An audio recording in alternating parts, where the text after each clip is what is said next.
Guys, give me 1 second. I need to get some cold mix.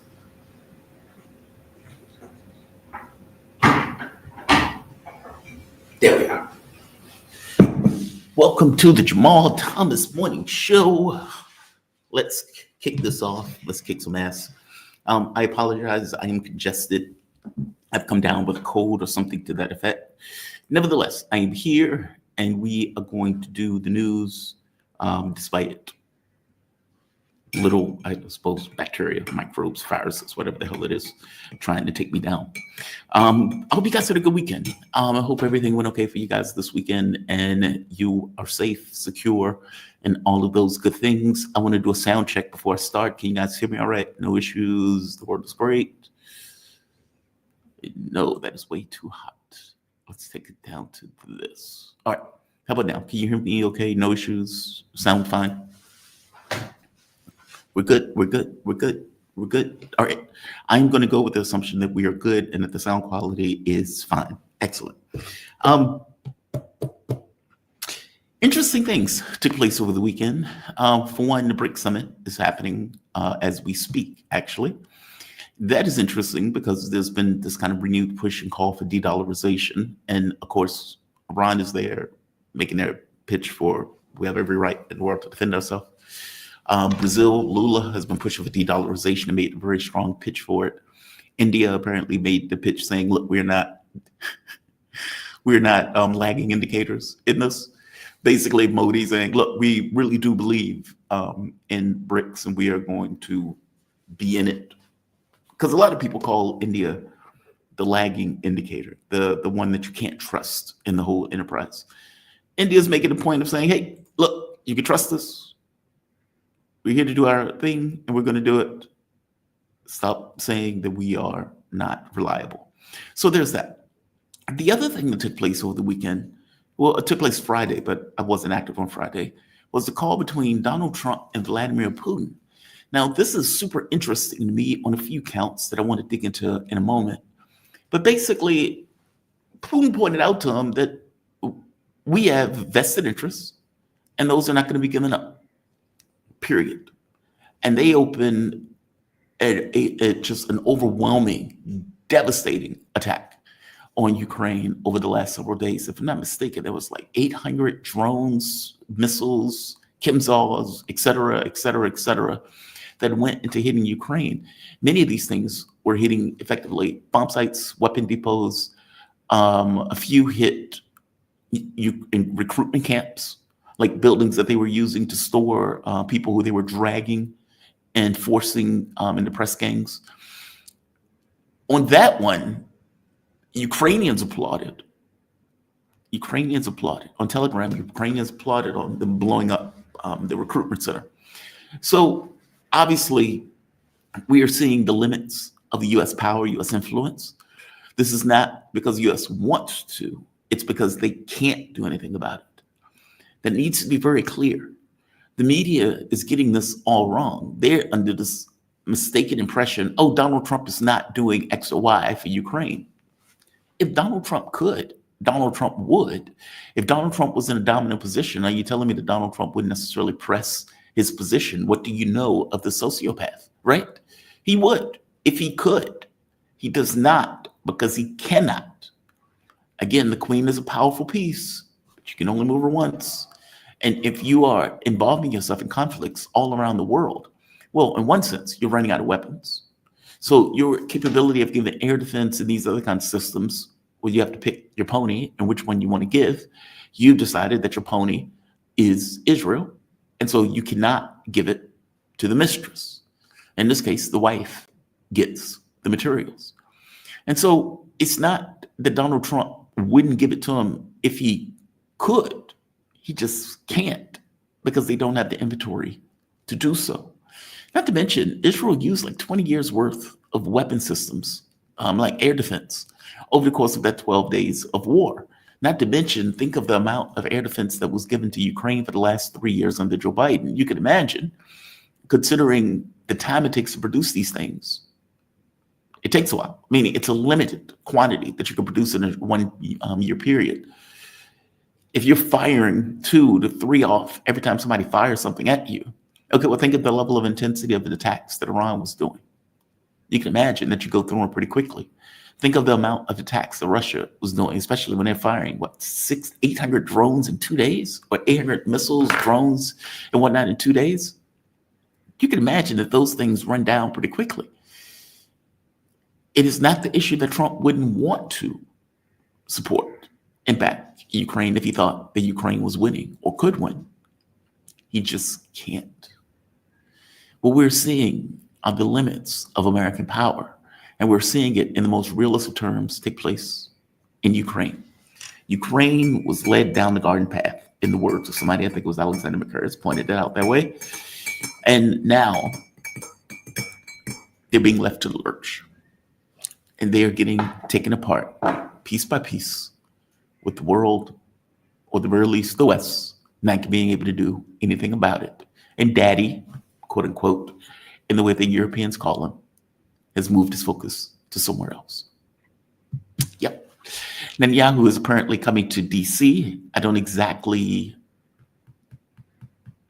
I think that's now, actually. I think he's in DC now, having a conversation with Trump. It is believed that he is going to beg daddy to attack Iran once again. And all things being equal, that attack probably is going to take place. Now, Donald Trump kept saying that Iran was going to have a conversation with him. As I pointed out on his channel, that wasn't going to happen. He was lying to you, and habitual liars lie. Again, that's my rule. In which case, the lie has been found out for what it is. Why in the hell would Iran talk to Trump about anything? Why? Why does Trump believe Iran would talk to him about anything? Again, why? These things are fascinating questions to me. I don't know why Iran would talk to Trump about anything. In the very beginning, when I was speaking to one of my guests on this, she pointed out, and I think Marani pointed this out also, that there are internal politics in Iran that pushed Iran to have conversations with the U.S. Now, that is hard for me to get my head around, because for me, these people are lying monsters. But their point was, look, we have a liberal class in Iran, and that youthful generation actually believes that the U.S. is an honest actor, and that the reason that they're having difficulties with sanctions and whatnot is purely because the Iranian government is obstinate and just wouldn't talk and negotiate with the U.S. in good faith. And I'm like, you can't be serious. She says, yes, there are actually people here who believe that. And I'm like, but they don't see the path of destruction that the U.S. has created through the Middle East. She says, nope, they don't believe that. They believe in love and light, liberty, French fries, and Superman. Meaning they believe that the issue is with their government, not with the U.S. And her point was, which meant that we needed to go through those negotiations in order for them to be clear themselves that the issue was the monsters at the gate, not with their own government. And so one of the benefits, if you want to call it that, of going through the negotiations to have the U.S. blow off the negotiations, murder 800 people using Israel to do it, was for the public to see the U.S. and Israel and the West for what they are. The inability of the IAEA to call a spade when they were attacking nuclear facilities, the lying, or let's say the giving over of information to the Israelis for them to be able to murder Iranian scientists, like meaning the lying about negotiations while you were using negotiations as a stalking horse in order to hit Iran and kill all of those people. Okay, if you're in Iran, even if you're a liberal, what do you think at that moment? These people are liars. These people are murderers. And that government was right. And so a generation of 3 generations away from the revolution, all of a sudden are made perfectly aware of why they had that revolution and of the need to resist. The U.S. has consolidated Iran more than Iran could ever consolidate itself. So it's fascinating, right? There's that. The other interesting bit of news is the Epstein files. The FBI shockingly concludes Epstein had no client list and died by suicide. That's amazing. That's amazing. That is amazing. That is amazing. So that's mind-blowing on so many levels. For one, we were told that Epstein had this magnificent client list. We were told that Epstein had videotapes, audio tapes, whatever, of people who he was using to blackmail. We were told that on Pedophile Island, all of these people were flying over there, and there were tapes, and there was videos, and there was documents, there were all of the stuff. And again, this makes sense considering that Ghislaine Maxwell is sitting in a prison right now for helping traffic women. And yet, we are now told nothing to see here, folks. There was no client list. And Epstein totally offed himself. Personally, I think there's a video with somewhere with Trump raping a kid, which is why I think this comes out the way it is. I strongly suspect, especially considering the relationship between Donald Trump and Epstein going back for decades, I would be shocked as shit if if there was nothing on Trump in those files, or at the very least that they didn't have video or audio or something with Epstein linking himself to Trump. You can't be friends with a pedophile for 20 years, especially one that has a history of trafficking girls.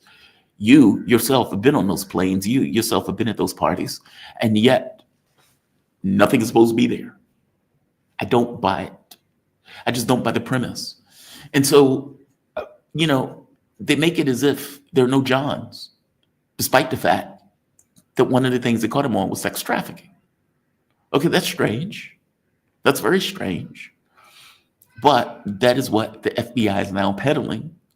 Nothing to see here, folks. Everything is great. Case closed. And he offed himself to put a great button around it after the fact. Just, everything's good. We can now move on. I don't know how many people are going to believe that. I don't know how many people are going to believe that. Good try, but I don't know how many people are going to accept that as being reality, as opposed to the government is trying to hide something for their own malfeasance, or people in that government's malfeasance and its association with Epstein. We'll see. I could be wrong. I could be wrong, but I don't think I am. I don't think I am. And last, before my guest comes on, this story is rather amazing right here. This. 31 Israeli soldiers killed by friendly fire in Gaza. 31 killed by friendly fire. Really? Really? Is it really friendly fire? Is it really friendly fire? I would say it is not friendly fire. And trigger warning, stuff like this, I would wager to you, is being put under the term of friendly fire. This is one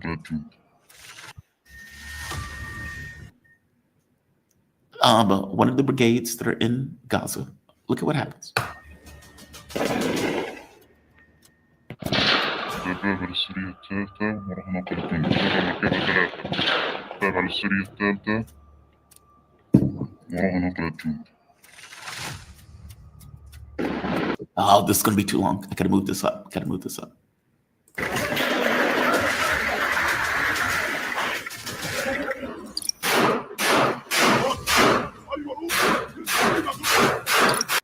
Basically an ambush. And yes, it did take out the people who were in that tank. One more before we go to, I guess, this. Here's another one. This one is fascinating. Dude runs out, places a bomb on a tank, runs back to safety, and blows it to hell. Again, resistance. And the point that I'm making here is they're claiming 31 friendly fires. Maybe. Or is it that they just don't want to own up to the fact that the number of Israelis that are being killed in the area has increased?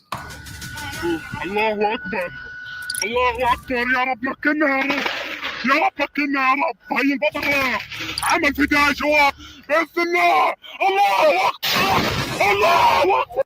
Jesus Christ. Jesus Christ. Wow. I'll drink to that. That is some damn good coffee. That is some damn good coffee. Let me bring in my guests. I want to bring in my guests. We are joined with the man himself, Laith Marouf. How you doing, my man? You doing okay this morning? Doing good. How about you? I am doing okay. I'm fighting off a cold, but I'm trying not to acknowledge it. Laith Marouf is an award-winning multimedia producer and media policy law consultant. You can check him out at Free Palestine TV. I usually see you on Twitter, but you're also on Free Palestine TV, that video, correct? Yes. Excellent. FreePalestine.video. Free Palestine, that video. Thank you. I want to go into that for a moment for this. This article, 31 Israeli soldiers killed by friendly fire in Gaza. For one, after watching many of these videos of these people being killed, it doesn't seem to be friendly fire. It seems that they just don't want to own up to the fact that the death toll in Gaza has increased. And I'm trying to figure out why. Is it something to do with the attacks by Iran? Is it something to do with the 12-day war? But the numbers of Israelis that have been getting killed, ambushed, attacked, and whatnot has dramatically gone up, seemingly anyway, over the course of the last month. What are your thoughts on this?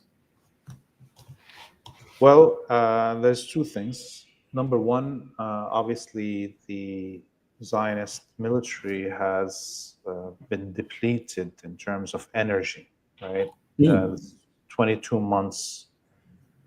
They are occupying a large part of Gaza, and they have to create all these supply lines and, paths of movement for their soldiers in enemy territory, right? So the further you're in, the more exposed your movements and supply lines. So they have set themselves up for this.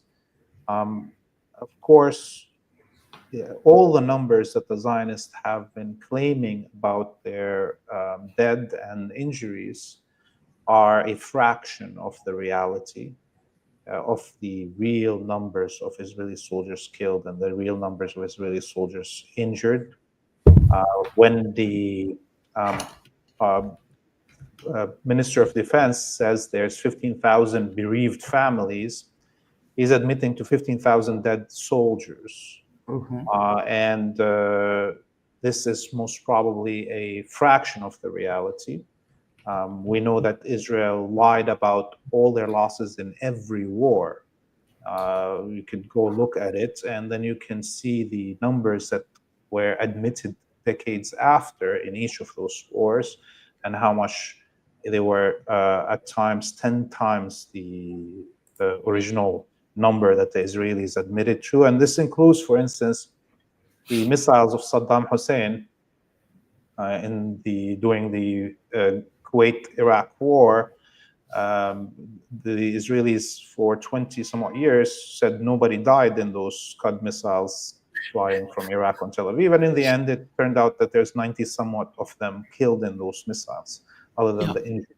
So if we take that as an example of the history, the record of the Zionists, they must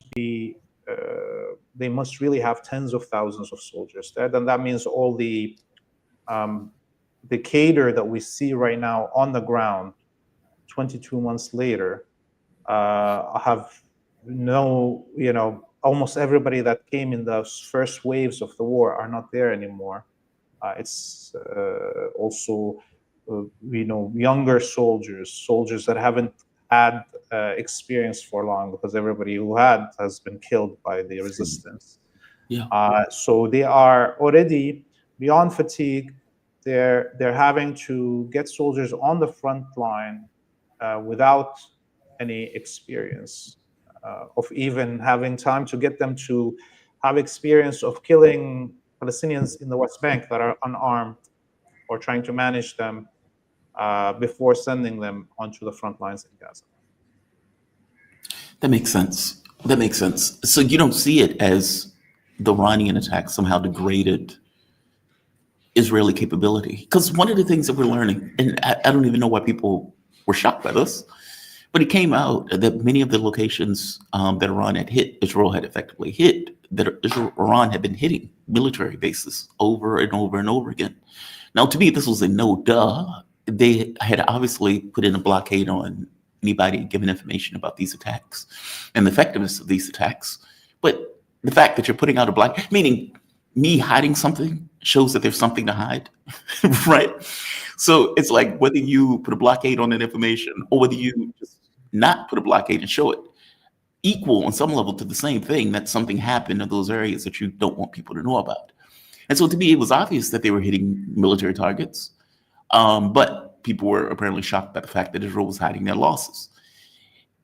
Do you think it's related to that also, meaning their military capability were being degraded in that war, especially in areas of the occupied territories, in a way that has diminished their capability here, where you're now seeing these attacks, you're now seeing these things successfully, you're now seeing the death toll go up. I agree with you that they were hiding the death toll in the beginning, but it seems that more of this death toll is being released now in a way that wasn't prior. Maybe I'm wrong on this. Well, look, obviously, beyond the depletion of Israel's air defense systems and the targeting of their intelligence and electronic warfare capabilities, as well as targeting their air bases, those are all targeted by Iran. So yes, that has direct effect on the battlefield in Gaza, because if the listening posts that the Israelis controlled in Beersheba, looking into Gaza with all the electronic warfare, and the command centers that control the drones and what have you, have been hit, that's going to affect the performance of the Zionist military inside the extermination camp. Similarly, the destruction of the Mossad and Shin Bet and Amman and Unit 8200 and all of those of the Zionists affects their performance on the ground inside Gaza. So yes, that has direct effects. But if we look at those videos that we just watched, you were watching before getting me on there, we can also tell that the equipment for the military, the army forces, the ground forces of the Zionists, are also getting degraded after 22 months. You know, you can look it up on Wiki, the size of how many tanks the Israelis have, right? And we've watched thousands of these videos over the last 22 months. Practically every video showing us a tank being blown up, right? So how much tanks does Israel have still? And how many of them had to be refurbished and using older generation? And you look at the APCs that they're using, they're older generation. So clearly there's degrading capacity even for the equipment on the ground. Even if Iran didn't hit the, let's say, where all these tanks are held, Iran concentrated on air power capabilities of the Israelis and their intelligence and their air defenses. They didn't concentrate much on the ground forces of the Zionists. I wish they did concentrate on the ground forces. And I don't know why they didn't do it. I mean, Iran is now threatening, if you attack us again, we would unleash this magnificent, quote unquote, slap, as they call it. Why do you think they were so limited in what they went after? I mean, because that gave, effectively, the point I'm making is the war gave them the opportunity to go after Israel directly, especially from the standpoint of Gaza. But they didn't seem to make that an overwhelming priority in regards to the attacks. Well, look at the propaganda of the enemy. The enemy is telling the Iranian people, hey, your elites have been spending money for decades on the Palestinian resistance, the Lebanese resistance, Yemeni resistance, Syrian resistance, and you could be doing much better if you go Iran first.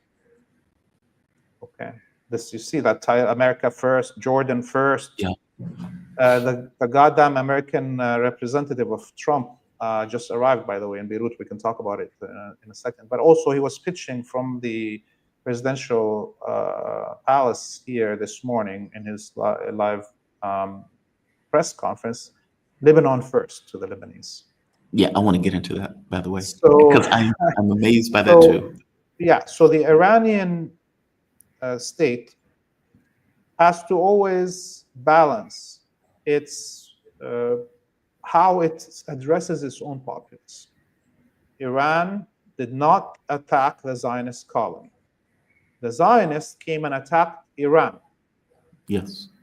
Iran could have entered the war on Palestine, which it did in 2 stages, if you remember, during and only when it was attacked. Why? Because it has to tell its people, it has to show this new generation of Iranians who didn't live the war of liberation, the Islamic revolution of 1979, and or the genocide committed by Saddam Hussein and the Americans against the Iranian people for 8 years, the 8-year war, as they call it.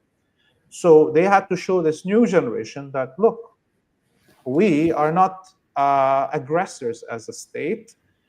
They are the one attacking us. So they have to even always frame that to their people to fight this propaganda war. Mm-hmm. And they have been successful, in fact. And you'll see probably from all the content that we'll be releasing from Iran on Free Palestine TV over the next 2 days, the sound that is now coming from people who are critical before to the the Islamic character of the state and or the governing structures. The new generation of Iranians that just lived this nasty aggression by the Zionists, by the United States, want even a more radical leadership, right? And they are happy to stand behind the Ayatollah, even if they're not religious themselves. Okay? Yeah. And they see a pride now in how Iran responded and their capabilities. So I think things are moving in stages, and the biggest problem that we all have to remember here, as people that are looking for an end to imperialism and the genocide in Palestine. Yes, we are all impatient. There's a lot of things, but remember, Iran and or the Axis of Resistance members are really fighting the whole world combined. Maybe just China and Russia sitting on the side, and Russia maybe not that much. So, it's a miracle almost that up until now, the Axis of Resistance has been able to engage the whole might of the empire with all its local components and propaganda machines and funding and war machines, and still keeping it at a standstill. Mm-hmm. Okay?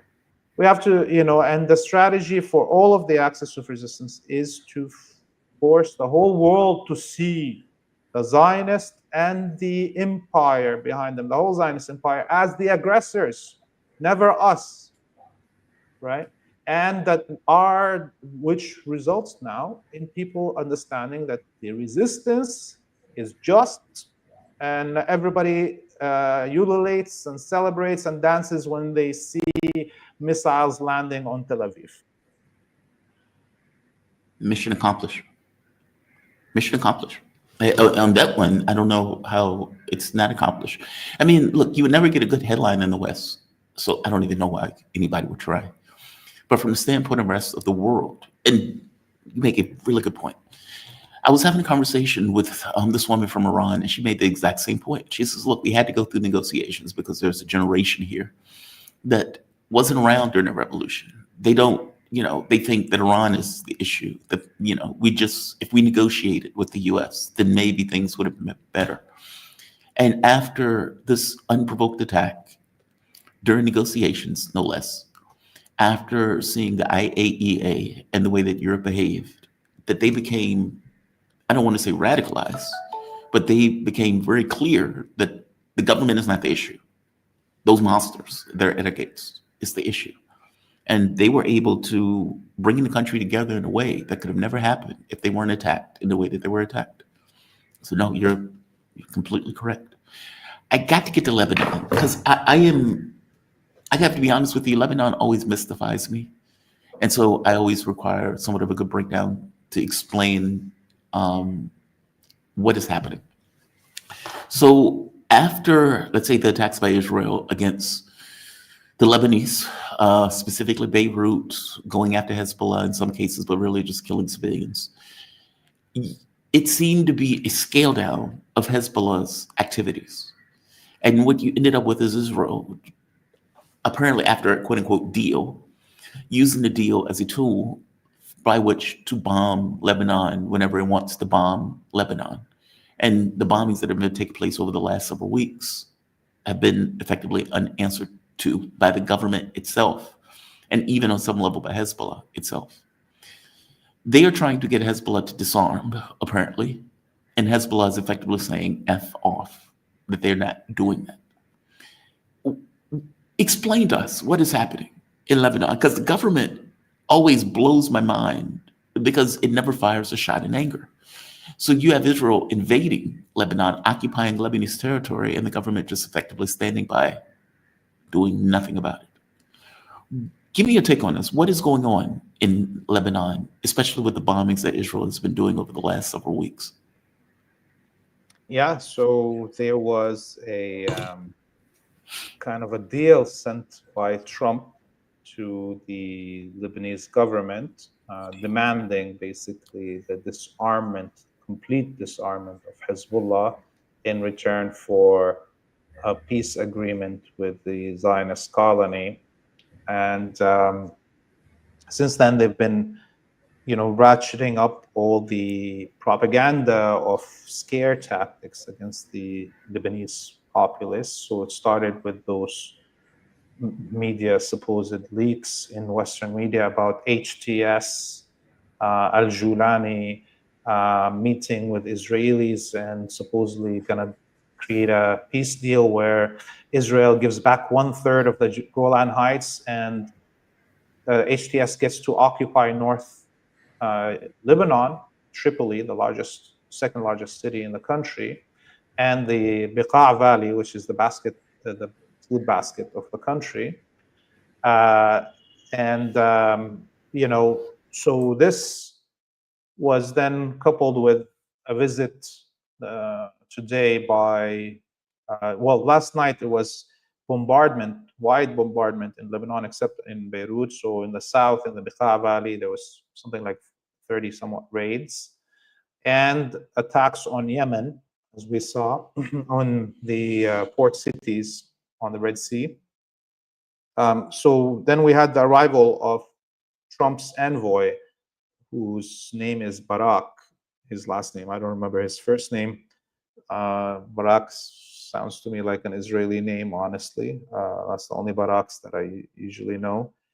But the guy in his press conference was basically speaking to the Lebanese people, telling them Lebanon first, and you got to follow the wave of the change that's happening in the region and get on it, or you're going to lose out on the. So it's clear that they are trying to disarm Hezbollah. And yesterday, during those Israeli attacks, was Ashura, by the way. Ashura is the last day for mourning Hussein, the grandson of Muhammad, being assassinated. So in the morning, during the day, the new Secretary General of Hezbollah, Naim Al-Qasim, gave a speech. And in it, he was very clear there will be no disarmament of Hezbollah, period. And that they are getting ready, preparing themselves basically for the coming war, which is clearly was going to be an attack by the Wahhabi death squads combined by an attack with the Zionists. And in fact, these threats to have this attack have finally revealed how correct Sayyid Hassan Nasrallah, martyr Sayyid Hassan Nasrallah, to have taken the decision to get involved in the war in Syria to stop the spread of these Wahhabi death squads, HTS, Al-Qaeda, ISIS. And as was said then by Sayyid Hassan Nasrallah, that if we don't fight them in Syria, they will be coming to us in Lebanon to fight us. And that's exactly what we see coming in the horizon. And so it,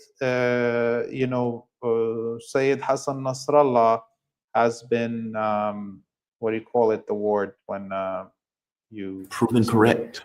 Proven correct from his Prescient. grave. Yes. Yeah. And the populace itself here in Lebanon, no matter what their religious background, hearing those threats, whether they're Christian or Sunni, or Druze or Shia, everybody's getting armed. Okay, it's not going to be actually, those threats by the United States are bringing the country together. And if the United States tries to get an HTS invasion combined by an Israeli attack, I don't think Lebanon will fall. In fact, I think maybe it will lead to the liberation of Damascus. Those HTS cowards, whenever they were faced by Hezbollah, they got minced inside the battlefield in Syria. And that was territory that Hezbollah had doesn't know the full details of, that they were fighting. Come to the home turf of Hezbollah, and you will see the slaughter of those Wahhabi death squads, and Syria will be ready for the picking again. Is it fair to say that Lebanon has already fallen? Is that too far? And let me explain why I asked that. I asked that only because it seems Hezbollah is a resistance group in Lebanon, but it's not the Lebanese military. And the Lebanese military doesn't really attack Israel, even though Israel is occupying and bombing Lebanon almost daily. So, I mean, is that too far? Give me your thoughts on that first before we step into it. Well,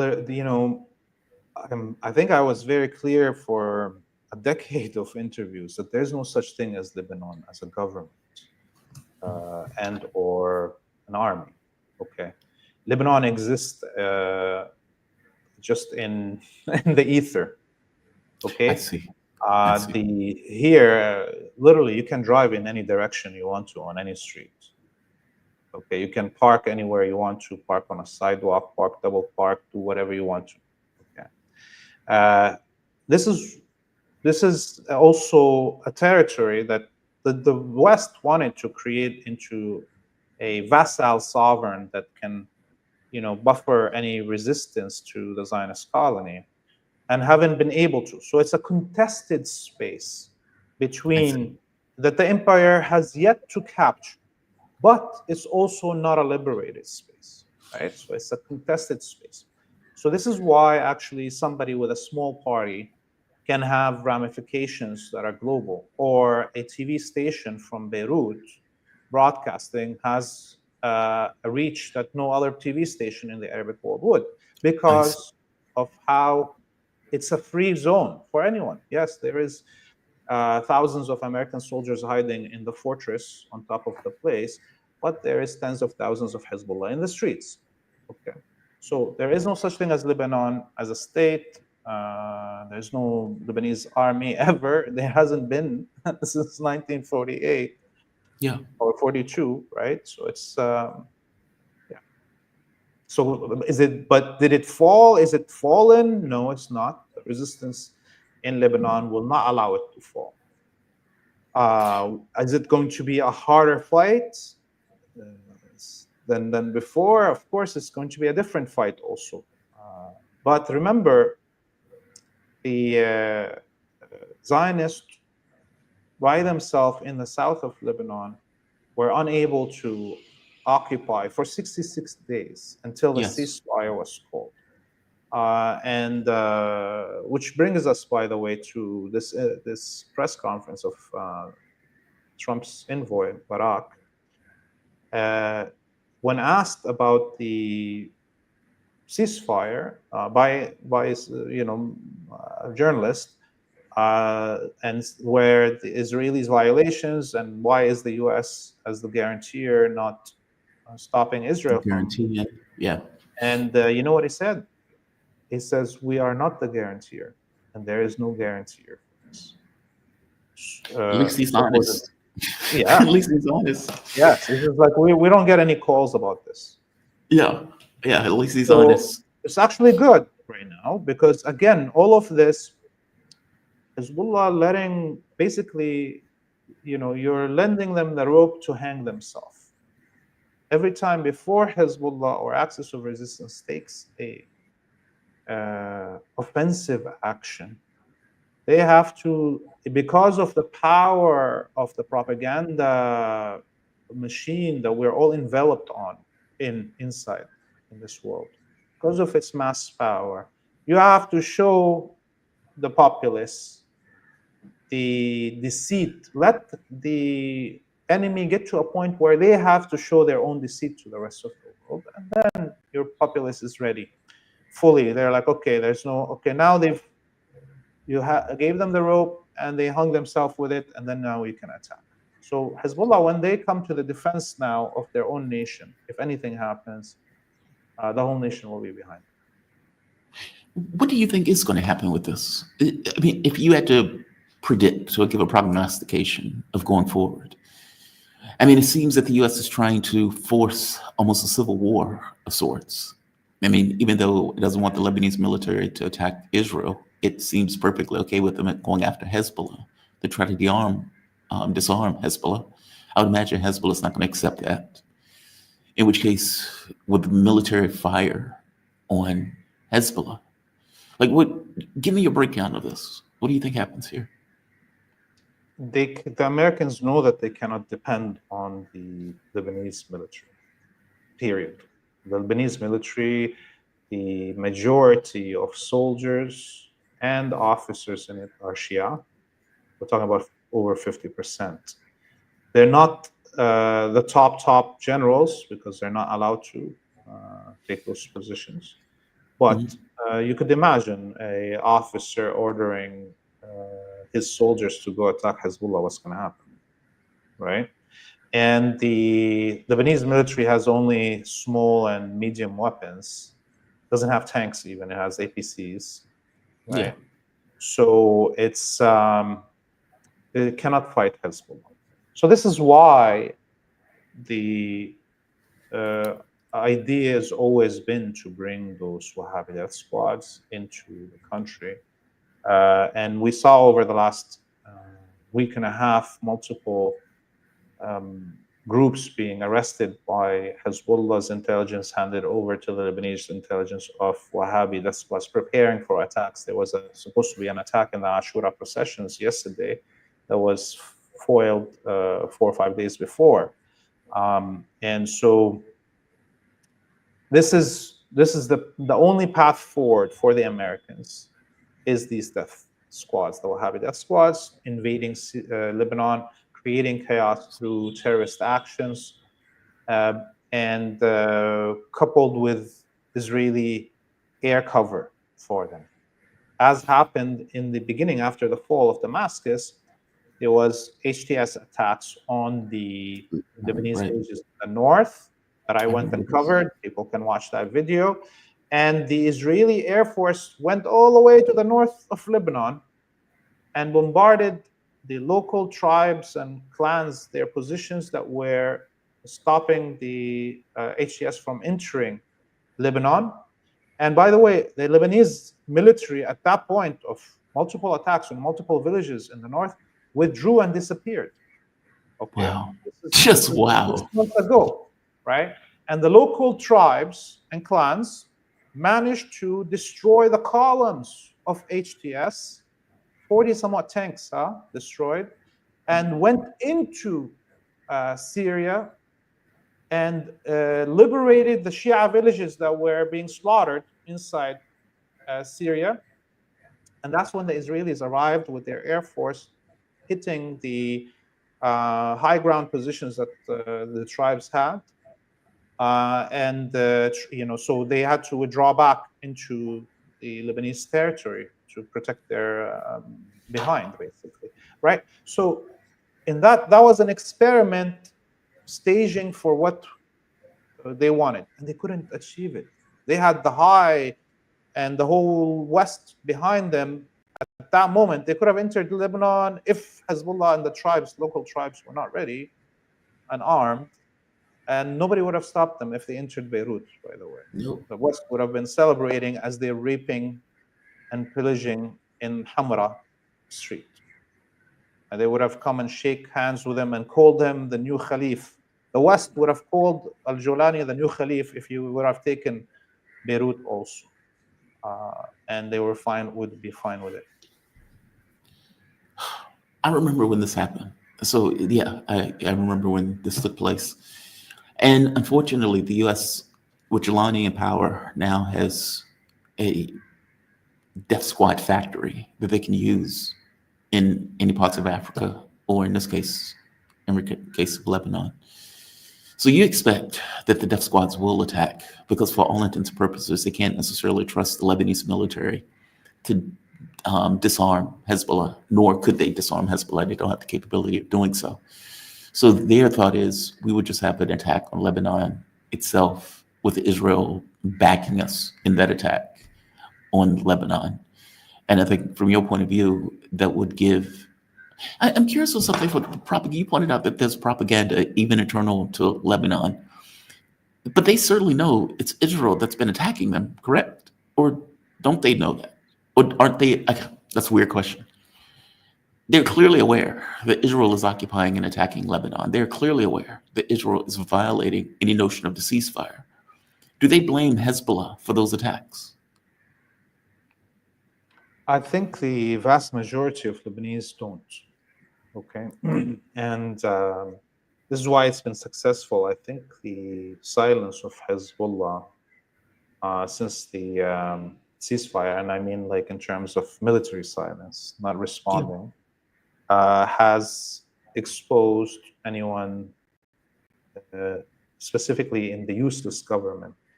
People ask, why did Hezbollah allow this president to be appointed or prime minister to be appointed? Because they don't have any power. It doesn't matter. If that allows the show to go on while Hezbollah is arming and preparing itself for the next fight, who gives a damn about the Lebanese government? All its power is to fart and target refugees here and there, because it doesn't. It's not a country, and what matters in Lebanon is force. Okay.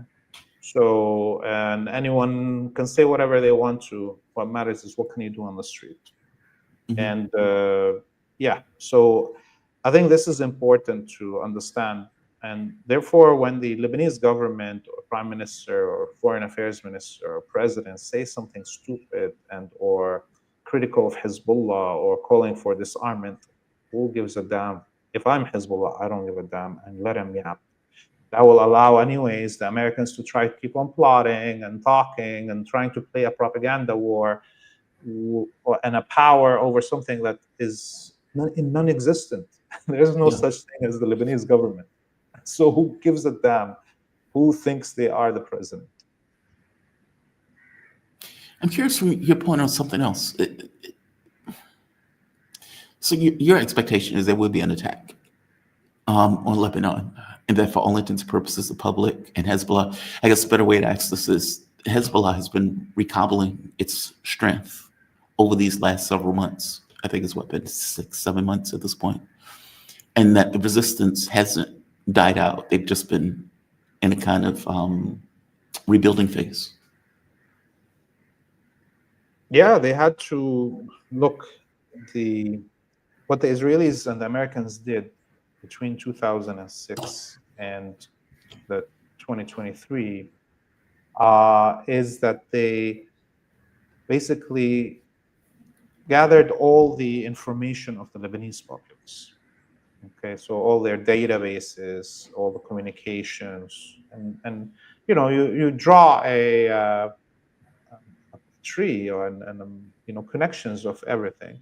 And by the time the war started, everybody is known who's in what position in Hezbollah, who's their brother, who's their sister, who's their mother, who's their wife, Right. right? Where's his wife's sister, so forth, whatever it is. So this was how the assassinations happened. It's not like a something that's hard to do. 15 years of information gathering, okay, drawing up. So what Hezbollah had to do since the war is basically you can't anymore just move a military leader to a safe house. That whatever safe houses he's gone to for 15 years are already not safe. And even if you move him and his wife and children, hide them, well, his wife is eventually going to visit her sister, right? And her mother, right? So what they have had to do is remove people from positions completely, build a new hierarchy of unknown names, and return to the full, resistance structures instead of military structures that Hezbollah moved to I see. when it engaged in the Syria war and was transformed from a militia to a semi-army. Now they have to go back to a militia, not a semi-army. Therefore, everything has to be now. Nobody cannot know, not everybody in the neighborhood should know the guy's cousin is that person. You understand? I see. They had to restructure. Restructure everything with unknown names. And this is why we see still currently assassinations happening in Lebanon. It's clear that Hezbollah has retired anyone that was already known their position in the structures. And this is why they're getting assassinated on their scooters as they're driving through the village. Okay. This is what's happening. They know now that they are martyrs, these people, they're exposed. And there's nothing you can do to hide them. And they have to go back to normal life. And now there's a whole secret structure that's been built. Jesus. Wow. One last thing before I let you go. The Abraham, quote unquote, shield. Donald Trump is acting as if he's going to be able to bring in additional, I guess, countries to this. I assume he means Lebanon, and I assume he means Syria, Al-Jilani. Going to this, I mean, this is a grotesque. It should be humiliating, especially for these Arab states like Saudi Arabia, where they are continuing with the genocide while seemingly working with the Trump administration with these deals and arrangements. Give me your take on this. I mean, how far do you think this is going to go? And it seems like part of this, or the point of this, is to isolate Iran and some kind of financial, I don't know, isolation. I mean, but this is kind of weird since Saudi Arabia supposedly has some kind of rapprochement with Iran. What are your thoughts on this? I mean, do you think this is going to go forward? Do you think this is even going to be successful? Well, it's already in effect. Basically, all these countries, including Saudi, provided a shield to the Zionists with their air defenses and air force. If Al-Julani had some air defenses that the Israelis didn't destroy for him, he would have also shot them down on behalf of Israel, right? So he said as much, if I'm not mistaken. I thought he said as much. Yeah, so it's already in effect. That's the whole point of putting all these vassals and fighting the Syrian unificationists and the Arab unificationists for 80 years, okay, is to create this buffer for the Zionist colony. And now, is it going to happen? Can they succeed? I mean, we let them actually better. It's better if Al-Julani gets more and more open about his subservience to the Zionists. I want to say that what the final goal of the Zionists and the Americans is not only this Abraham Accord and the Abraham Shield. The experiment that they've been running for more than 100 years is to try to capture Islam and change it into a new religion, as happened with Christianity and the King James Bible, right? Uh-huh. Creating a joint Torah and Bible into one, and creating this fabrication of identity of Judeo-Christian, right?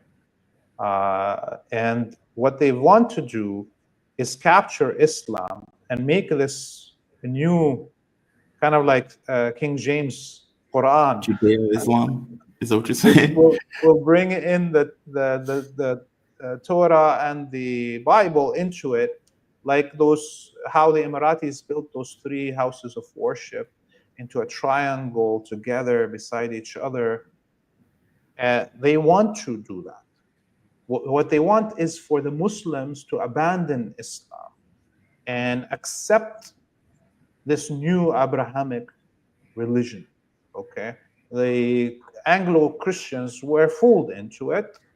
They achieved that with Protestantism and so forth, and schism away from Catholicism and Orthodoxy. And they're trying to do the same with this Abrahamic religion to try to defeat the Muslim resistance to control by the West. But to be fair, though, this is just leadership.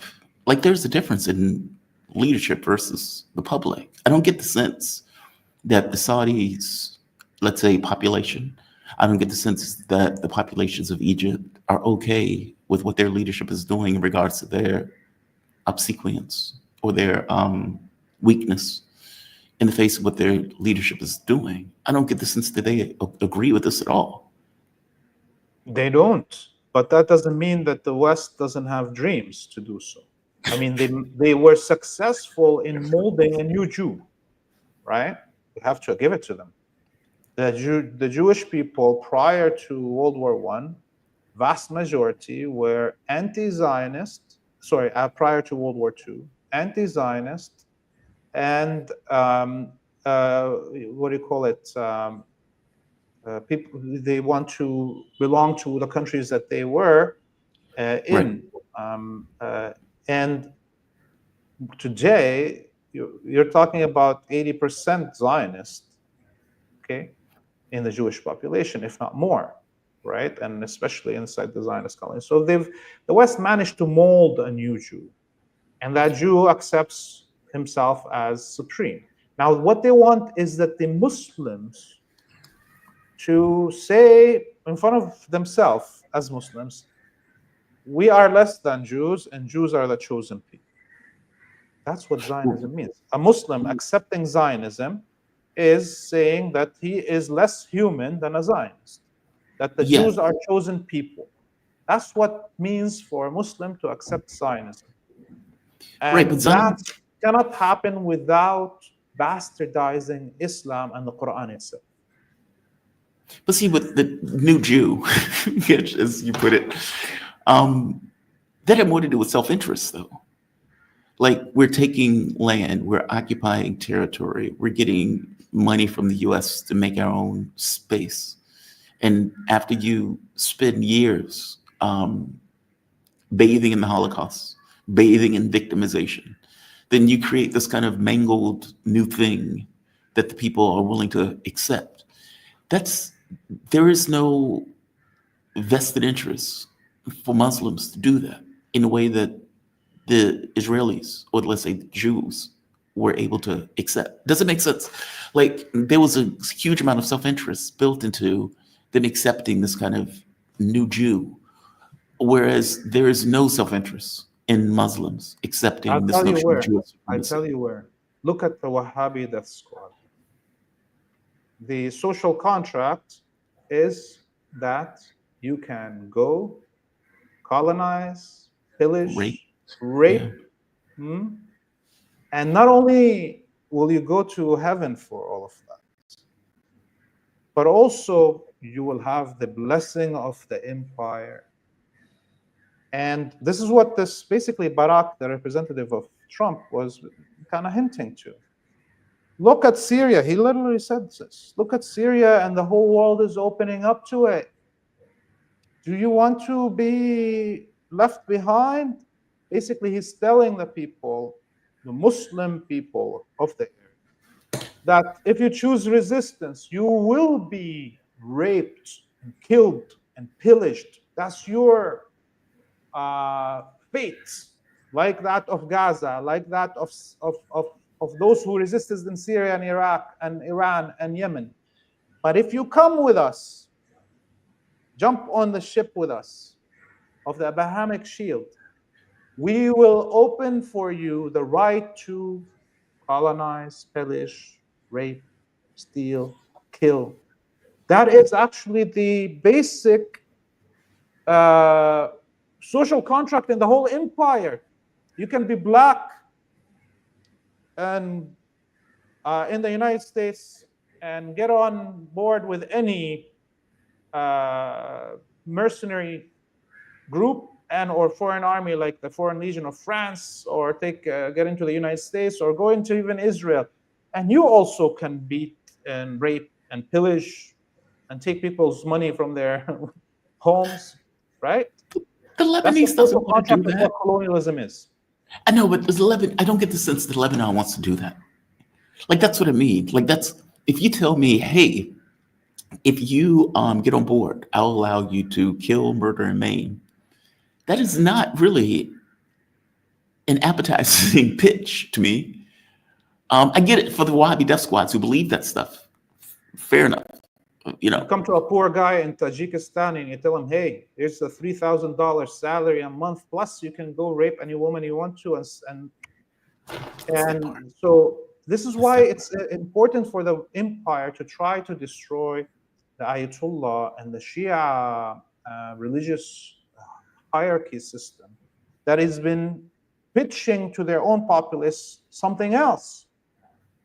Whether you're religious or not, you don't have to be religious. You just have to understand that there's one side that's pitching a kind of Islam and is standing in the way for you to normalize the other kind of Islam, even by force. Because yes, the vast majority of Syrians, and Egyptians, and others refuse till today this kind, but they're going to get raped, as is happening every day.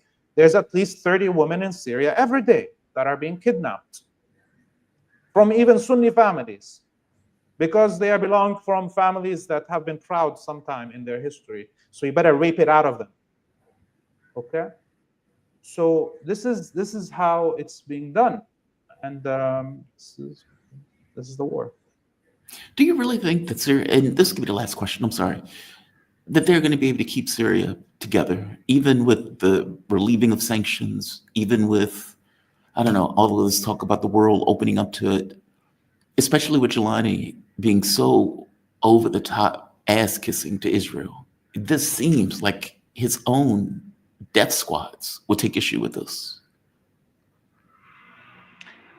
You know, those death squads are all just propagandists. They don't really believe that God, you know, these are the riffraff. Oh, you don't think they're true believers? You think this is, we're doing this for the money, we're doing this for the clout? Of course, they're high on drugs and so forth. But that, you know, you see the Nazis, for instance, in the streets of the U.S. Are they the really believe in God-given? So no, they're all drug heads and so forth. Yes, they believe that they are better than others. They're supremacists, that's for sure. But are they really Christians, those Nazis? You know, do they really? Similarly, this guy is high on Keptagon in the ISIS, and you know, he's enjoying his rape and pillage ticket to freedom. Yeah, self-interest. It's purely self-interest. Wow. Laith, this has been an illuminating conversation. Like I say, I'm always mystified sometimes by the way Lebanon is structured. And I saw that the U.S. was making this pitch to Lebanon, and I wanted to get your take on it because it seemed like they were trying to create a civil war, something that they seem to have been trying to do for years. But I think you kind of bring it home, making a point of saying, look, the Lebanese military is not going to attack Hezbollah, which is the reason why they're going to have Wahhabi death squads that effectively function as that, almost you can say, imperial arm to go after Lebanon, almost as a punishment for not accepting this kind of normalization that the United States effectively wants. I hope that is not the way that comes to pass. Lord knows I don't. But I do remember the attacks from HTS against Lebanon when they first took over Syria. So we'll see. Laith Marouf. He is an award-winning multimedia producer, media policy law consultant. You can catch him on Free Palestine TV or freepalestine.video. Both of those things are fantastic. Check him out on Twitter at Free Palestine TV. Laith, thank you for this, man. I really appreciate it. See you soon, Jamal. You have a good one. I'm glad you made it back safely to your space. Be safe. All right. That is depressing. And, you know, when he mentioned that, there is a video of a 10-year-old in Syria who's pregnant, who was effectively raped by one of those, I guess you can call them religious whack jobs, who was on the street effectively begging for money. This is our policy. Like anybody that comes to the assessment that the U.S. is the good guy have to reconcile shit like that. And, you know, it's not like it's one or two videos. There are plenty of videos of kids being beat up. In one case, I remember, just distinctly remember, because it shook me, that 10-year-old who obviously was raped because the 10-year-old can't consent to sex with a grown-ass man and is on the street begging for money as she's obviously 6 months or more pregnant. The Yazidis who were killed, the Christians who were being killed, like, we need to reconcile that. And we don't. For all intents and purposes, you still have people in the US who are either blissfully blind or go along with this idea that we are somehow the good guys because we're magically God-given goodness. It's bizarre in real terms. Now, I do get some of this. I mean, when I was growing up, this wasn't stuff that you saw. It wasn't stuff that the media produced. It wasn't stuff that they talked about. And so for all intents and purposes, you can go through your entire life without having any real world contact with any of this stuff, despite the fact there were kill squads in South America, just like the kill squads he's talking about in the Middle East right now. And I guess it's pretty wild when you think about that you can go your entire life, if you lived in a bubble, without necessarily knowing about the stuff that takes place, and you will eat your pizza, eat your Burger King, and you will celebrate the 4th of July as if it's the greatest thing since sliced bread. It's bizarre. It's bizarre. It's like when you see it, you can't unsee it. And you either recoil or you go back into delusion, or you fall back into delusion. This is Donald Trump. To show you how insane this is. Show you how insane this is. Because look, a lot of people who may watch this may not quite get why I think it's so mind-blowing. Why I think it's so mind-blowing. You get a US president on a tarmac saying stuff like this. Now, pretend for the moment you're in the bubble. Pretend for the moment you're in the bubble. Pretend for the moment you're one of these MAGA types. And you hear the president saying stuff like this. They've gone through hell. Thank you.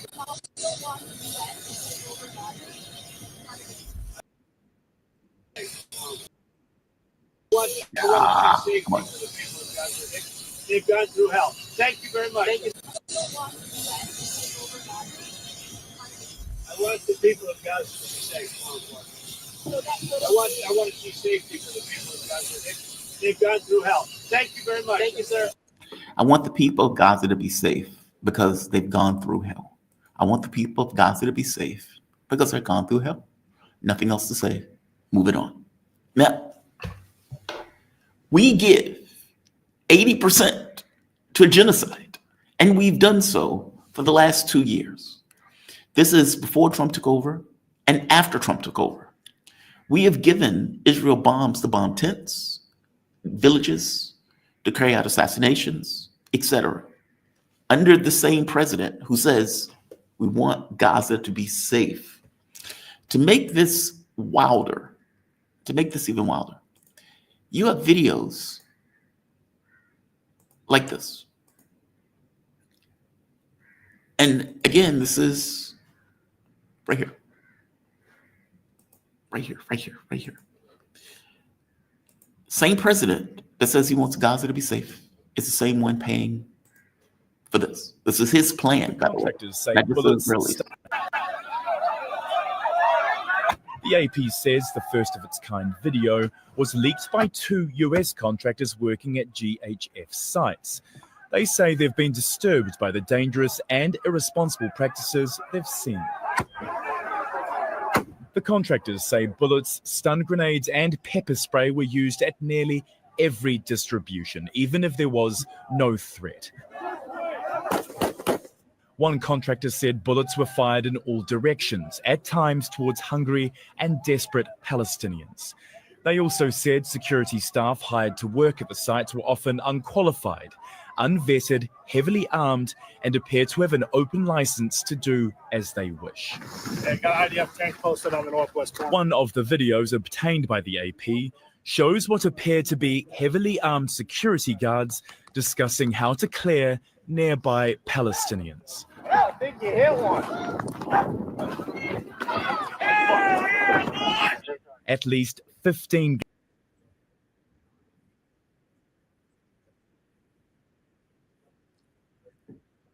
And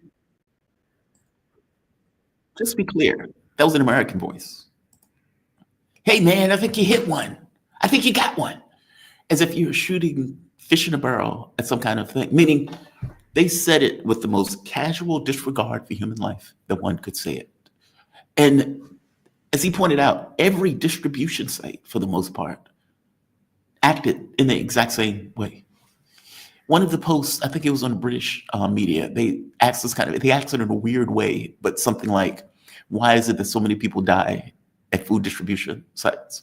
Okay, or you could say Israel and the US has been murdering Palestinians at food distribution sites. It's that part. Flashbangs, tanks, etc. I have even shown you clips here on this channel of Israelis firing heavy machinery, machine guns, into Palestinians who were effectively starving, trying to get food. Add that to the same president who's paying for that, saying, well, I just want them to be happy and have a decent life. They've went through hell. That's amazing, right? And yet you get these dichotomies or these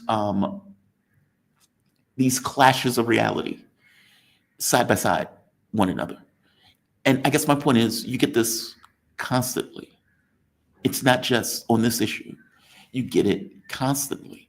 Whereas the media and the way they produce or give you information about this stuff only ever give you this kind of warped vision of it that drops all contacts and has the memory contacts and has the memory of a hamster when it's reporting it. It is super bizarre. Social media, for all of its ills, at the very least, has the ability to show this in a way that was never necessarily shown before, which is part of the reason why they've been going after social media and they've been trying to undercut in various countries, even the US, undermine the ability for social media to show you this type of content. It's the reason why they've gone after TikTok and they're trying to force TikTok to sell in the United States. Fuck the First Amendment, right? We don't want people to see this, especially in the context of what the crimes Israel is committing against humanity itself. It's amazing. It is completely amazing. But both of those things sit side by side one another. One of the other things I want to point out that is, again, along the similar thread of unreality that is coming out of this White House. As you know, they've passed their big, beautiful bill, as they call it, this grotesque monstrosity of a bill that is fucking over the working class or will fuck over the working class. But if you remember, a while ago, Donald Trump came out. Oh, Mark is here. Fucking A. Let's go to Mark. We are joined with the one and only Mark Sabota, Real Politic with Mark Sabota. You can see it in the background. Mark is international relations and security analyst. You can check Mark out on Boosty, on Real Politic with Mark Sabota, or just Mark Sleboda. Both of those things will bring him up. Mark, how you doing, my man? You doing okay today? Tomorrow, I'm alive. How are you? Thanks for having me. It's Mark. always an honor and pleasure to be on the show. Oh, man, it's always an honor and a pleasure to have you. And I mean that sincerely. Donald Trump had a phone call with Vladimir Putin. And is it me, or is it become very clear that Russia does not really care what Trump wants? And I suppose this breaks down into 2 points. Either Trump doesn't have control of his government, or Trump does and he's a flaming liar, or a combination of both. And in which cases, you can't really care about what the US president is saying anyway. Give me your thoughts on this. And because in the phone call, he made it very clear, like, look, we're not giving up our interests. And considering over the last several days, it was like 800, 900 drone, air, hypersonic missile attacks hitting all of these various places in Kiev and all across Ukraine. Well, it becomes pretty clear that Russia is not taking any. It seems that all the notions of negotiations have gone. This is about unconditional surrender. Give me your thoughts on this, though. Yeah, I think what you suggested, the latter, is the case, that he both has no control over his government and he is a liar. I mean, I believe that Donald Trump is one of those people, playing pop psychology here, that is capable of being perfectly sincere about something. And then talking to someone else, and 15 minutes later, taking a perfectly sincere position, 180 degrees or 360 and a Baerbock degrees opposite of that position. But I mean, that's a liar. I mean, so this phone call, it followed on a phone call by Macron to Putin, which was the first time they had spoken in 3 years. And a few days later, we had this phone call. I mean, we don't know who initiated, but I mean, it seems pretty clear it was Trump called Putin. And as has become standard under the Trump regime, that they do not release a readout of their of the president's phone calls with other countries, right? Which is a summary and a spin, a narrative on what they talked about. Instead, what we have become accustomed to is quite often Trump will himself make a Truth Social post, which gives the Trumpist version of the conversation. It must be said, of course, in Donald Trump style, often in the crudest and most childish terms, bragging, boasting, and in screaming all capital letters when necessary. Yes. It's interesting that we didn't get any of that this time, right? There was nothing. Trump, from what we can tell, was so frustrated and so furious and so upset about, shall we say, his position at the end of the call that he didn't even make a Truth Social post. What instead we got after was a few passing comments to the press when asked about it. And he said at various times he was extremely unhappy. He was disappointed. No progress has been made. I think Putin wants to go all the way on this one, and he's not there. Meaning he's not. Yeah, I mean, which Putin has made perfectly clear. He's not going to agree to an unconditional ceasefire to presumably end this conflict on American terms. I'm sure that Putin was still more or less unfailingly polite. We know that the conversation because what we know of the conversation comes from the Russian side. And as has become Russia's standard when receiving phone calls from the U.S. now, since the U.S. does not put out an official readout, the Kremlin also does not put out an official readout. But what they have been doing is instead we're getting comments on the phone call from Yuri Ushakov, whom is Putin's foreign policy advisor, and whom is, I think we can generally assume, is listening in on any phone call that Trump and Putin have together, just like there's Americans listening in on their side. What we know first is that Donald Trump bragged to Putin about passing his big, beautiful bill in the United States. As if Putin gives a flying F, right? I mean, too funny. I don't, okay. I mean, it is a typically American centric to think that they're somehow what goes on in their petty domestic politics is of utmost importance to the rest of the world. It's really not. But I'm sure Putin again was on how very nice for you, Donald. Was there anything else?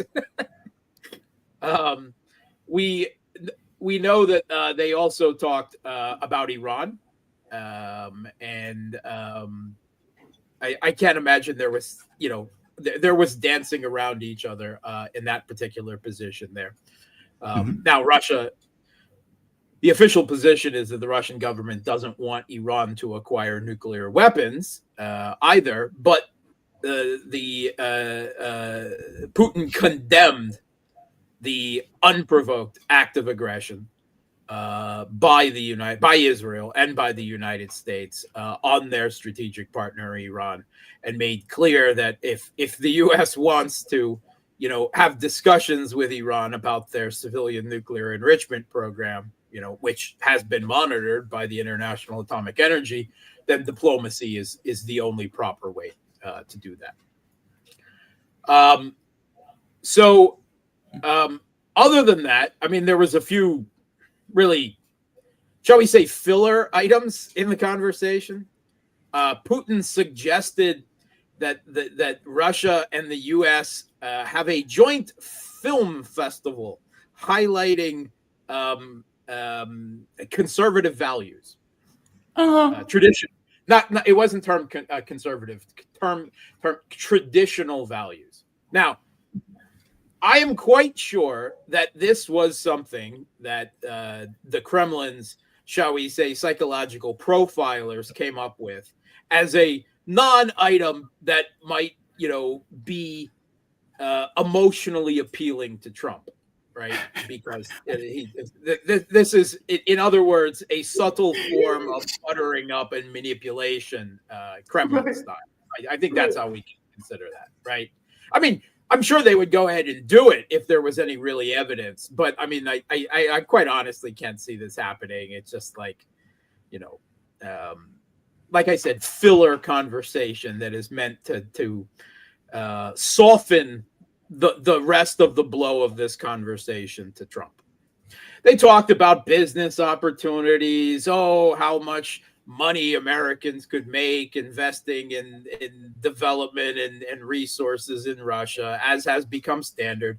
Again, not because this would be a normal presidential level discussion that Putin would necessarily have with any other leader, especially in such vague terms, but this is a way that they know this type of business-centric conversation pleases Trump, right? So they use any excuse to bring it up. Finally, they got to the issue of Ukraine, and it was not said out. It was said that Trump, again requested an immediate end to hostilities, which is another way of saying that he demanded an unconditional ceasefire. And it wasn't said outright by Ushakov, but if you're reading between the lines and what Trump talked about afterwards about sanctions, that he almost certainly threatened Putin with sanctions unless he agreed to the unconditional ceasefire. Right. I think that the Pentagons, right, the Trump administrations, because of course the Pentagon didn't do it without Trump's permission, but their decision to temporarily suspend the delivery of a certain number, a certain type of missiles and munitions to the Kiev regime, ostensibly because the Pentagon needs to conduct an audit and an assessment of where their inventories are, i.e., the U.S. is out of, right? The Pentagon is really, they've wasted far too many on this conflict, and of course against the Houthis and defending Israel. But Patriot interceptors first and foremost, but also 155 millimeter artillery rounds, guided multiple launch rocket system missiles, Hellfire missiles, which are an air-to-surface missile for the F-16s, Stingers, and a few others, right? We've all heard about this, and this has become a bit of a political controversy in the United States. But at the end of the day, the reality is that the Pentagon is out, and the U.S. military-industrial complex has not been able to ramp up production of these items, particularly the air defense missiles, that can't even come close to meeting the Kiev regime in Ukraine's needs, much less their needs, plus Israel needs, plus U.S. needs, plus all the other countries out there that use the Patriot system and so forth. So essentially, Russia has attrited the United States, right, of a lot of the key munitions that were in this conflict. Now, I believe that Trump hoped that this would be seen as a political gesture because towards a ceasefire. Because, I mean, I have no doubt that they really did this because they're short on inventory. But I think someone probably came up, hey, we can sell this to Putin as a gesture in his direction towards his demands, because Russia's demands for a conditional ceasefire, made now consistent over more than a year. One of them is that the West must cease all military supplies. All of the West must cease all military supplies to the Kiev regime in Ukraine and stop all military intelligence sharing. And this was, of course, part of that because Trump also made clear, the Trump administration made clear that this suspension of these types of munitions does not mean the end of military support, that other types of military supplies would continue to be delivered to Ukraine, that military intelligence sharing would continue. And obviously Europe is not, going to stop supplying weapons. So Putin said, no, so, hey, Vladimir, I'm doing this, right? You wanted this, and then, that's really nice, but our demand is a lot more than just that, and the answer is still no. Then it became, well, if you don't, I'm going to sanction you, and it seems pretty clear that Putin probably said something along the lines of, you do what you have to do, Donald, right? Yeah. And afterwards, Trump has made comments that Putin knows that new sanctions are probably coming, but that he is professional. And he seemed to say that Russia doesn't really care, but then he's like, well, these sanctions will be really biting, right? And what he's almost certainly talking about is Lindsey Graham's bone-crushing sanctions bill in the Senate that he's been waving around like a lunatic for several months now, which isn't really sanctions against Russia at all. China. It's secondary sanctions. It's sanctions against any other country who dares to continue to trade with Russia, particularly, of course, in energy, which means primarily China, India, also countries like Turkey and even Saudi Arabia has been buying large amounts of Russian energy and then reselling it on to other people at a markup. But obviously this would ruin U.S. relations with these countries, right? Trump supposedly, we don't know any details at all yet that I've heard, but supposedly just came to a deal, a trade deal with China, not at least according to Trump. It's a framework. It's a framework. Not Okay. a framework. India, of course, is at various times against China considered a U.S. ally, and the U.S. is traditionally rather loath to push India on things like this because they don't want India, going too far. And India has made clear that they're not going to bow to any sanctions on their economy, that they are a sovereign country, that they don't agree with these sanctions. They're not going to fulfill them. And even under threat of tariffs or sanctions or anything, that's not going to happen. And of course, Turkey, again, Erdogan is a rather quixotic and mercurial member of NATO who has his trademark is playing both sides of every fence and betraying everyone, backstabbing everyone on every side of that fence, playing Turkey's crucial geopolitical crux position for everything it's worth, cashing far more checks than Turkey's geopolitical worth has in terms of geopolitical worth. But thus far, he's gotten away from it. But anyway, obviously the U.S. doesn't want to do that either. So the bottom line is that Russia doesn't believe that these threats are serious, and if they are, they'll push global energy prices because of the disruption of the markets so high that will quite obviously have a blowback effect on the U.S. economy, the price of oil and thus gasoline, and thus everything in the United States because of the way the U.S. distribution system works and inflation. And Trump has, always shown at least a political understanding of what high oil prices means for him, particularly when I'm sure about right now he's starting to really think about midterm elections and maintaining majorities in both houses of Congress to continue to push his big, beautiful bills through the U.S. Congress. So essentially, Putin is saying that, we're not saying that your sanctions will have no effect, but we'll weather them. We'll get around them like we have with the 26,000 other sanctions that have been leveled on us by you and the rest of the West. And very specifically, the words that Yuri Ushakov used in the readout is Russia will not back down. Very specific words in the English readout, right? Towards the accomplishment of its goals in the special military operation.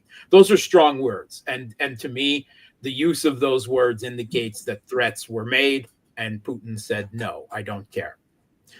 So, that's where we come out. And we're already several days on and we haven't heard any new announcement on any change, any committed change in that policy of supplying missiles and munitions. Evidently, vague words were sent to Zelensky. We'll try to get you some type of air defense in the conversation that Trump and Zelensky then had afterwards, but nothing has formalized because the U.S. simply doesn't have it to give. It's the U.S.'s Achilles heel of their military right now, air defense interceptors. There's been no word, other than vague statements by Trump, nothing firm on sanctions either.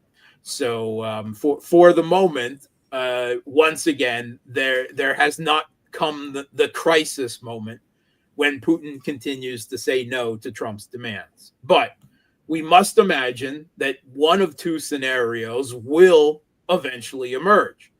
Either Trump will have to punish Putin for not saving the U.S. proxy regime in Kiev, or not, stopping the special military operation against it. Be that sanctions, real sanctions, token sanctions, military supplies, escalation, whatever. Right, essentially continuing, turning back to the Biden policy, right, or walking away because he doesn't have many other options. And those punishment options, it must be said, are almost certainly not going to they're almost certainly not going to change Russia's, direction. And they will almost certainly have very little even, operational effect, economically or militarily on Russia. No, it'll be a self-inflicted wound like in Europe. And this is why I think Trump is being, for Trump, extremely quiet about all of this, is because he doesn't like to lose. And in this situation, as he has, outright said before, Putin has all the cards, right? He said that in context of Zelensky, but of course it's also true to him. And Trump likes to win. He likes to boast. He likes to brag. He likes to take credit for solving conflicts all over the world that he had nothing to do with, either in their, maybe in their instigation, but certainly not in their conclusion, or at least cessation. And he can't get that here. How do you spin? Vladimir Putin told me to, pound kindly. sand. Yeah, pound sand. Yeah, even better. Yeah, it's funny to me because the media doesn't quite seem to get that. Like the media in the U.S. it should be obvious that the U.S. really has no cards in this. Like meaning they're short of going to nuclear war, that they can't do anything in this situation. And yet the media is like, hey, Trump, why are you letting Putin get away with this? So like, what do you expect them to do? Right? You lost. They can't accept a loss for a loss. They can't accept the media, the mainstream media in the U.S., they call it the fourth estate, right? Because it is a part of the U.S. political regime, right? It is an actor. It is both a political actor and it is an ideological actor. And they have played the role of whip in this conflict from the very beginning, publicly going after and goading, Biden's officials, now Trump's officials, anytime, there wasn't an escalation in response to Russia continuing to win, right? And to defy the U.S. on this. Again and again and again, they have been the gadfly, right? Whipping this conflict along, right? Usually, pushing the not just the U.S. but other Western politicians as well to the next escalation when the last one didn't work almost immediately. And they, at the same time as they, however grudgingly, occasionally admit that Russia is outproducing the entirety of the West, as Mark Ruta continues to harp on, by 4 times in the type of munitions and military gear needed for this conflict. That is, they produce more in 3 months than the entirety of NATO does in a year, right? He keeps saying this. They keep admitting the shortages that the U.S. has on air defense interceptor missiles and a host of other munitions. They've even admitted at various times about the performance issues, right, of the Patriot, right, of U.S. air defense, of the problems with the THAAD system and all of these other things. And at times, they have even admitted that Russia is winning on the battlefield, that their production is continuing. But they, as much as they admit these things, they're still not allowed to change the narrative because at its heart, the media can't accept these facts. They still have a belief that the U.S. has unlimited military capability to force its will anywhere, anytime, everywhere on the U.S. world. And this is, I believe, a result of, shall we say, a continued hangover from the unipolar moment, right? From the 90s, the early 2000s, that period of unrivaled. And they haven't come to grips with that relative decline in U.S. military potential. And that is the same thing in economic terms. They can't come to grips with the fact that Russia, whose economy they have mocked and every half a year for the last 20 years, you can find the articles in the U.S. media by luminaries, right? You know, in the field, right, about how Russia's economy is about to collapse and how it's all house of cards and it's all corrupt and they make nothing. And Obama himself, Russia doesn't make anything, right? You know, so they've mocked, and here they have Russia not only defying all of these sanctions, all of the economic pressure, their control, their weaponization of the global financial architecture against Russia, right? Russia shrugs all of it off, continues to defy the U.S. Its economy grows faster, and they're still able to completely outproduce not just the U.S., but all of the West, and I mean all of NATO and the collective West, and whoever else they're able to grab weapons off of across the world, you know, multiple times over. Russia's able to outproduce that in military industrial terms. Again, for the specifics of what is needed for this type of land-centric conflict. They just can't come to grips with it. It would question American exceptionalism. It would question their identity, what the US's place in the world. So while they can occasionally acknowledge these facts, it still hasn't been allowed to change the overall narrative, because that would mean, you know, a challenge to their identity, to their view of, you know, the U.S. role, who they are, what the U.S. is, and what the U.S. role in the world is. They can't come to grips with that yet. Yeah, they can state the facts. They just can't state what the facts really mean, if that makes sense. Yep. It's like we can acknowledge this. We just can't acknowledge contextually what it means. They can't acknowledge what we've been saying for several years now ad nauseum, right? Several times a week. Yeah. Just mind blowing. It always shocks me. It always shocks me. It's like, hey, Trump, why are you letting Putin get away with this? Or Putin and Trump talks and Putin escalates. And it's like, dude, he can't do anything. It's like, what is wrong with you people? What do you mean? We're the United States. If we only have the political will, we can do anything, right? I mean, that's not reality. They still tell themselves, right? It's not the reality of events. What's going on the ground? Because I have watched Russia unleash a hell of a bombing campaign. Kim Jong missiles in some cases. I think it was like 800, if not 900, over the course of the last couple of days.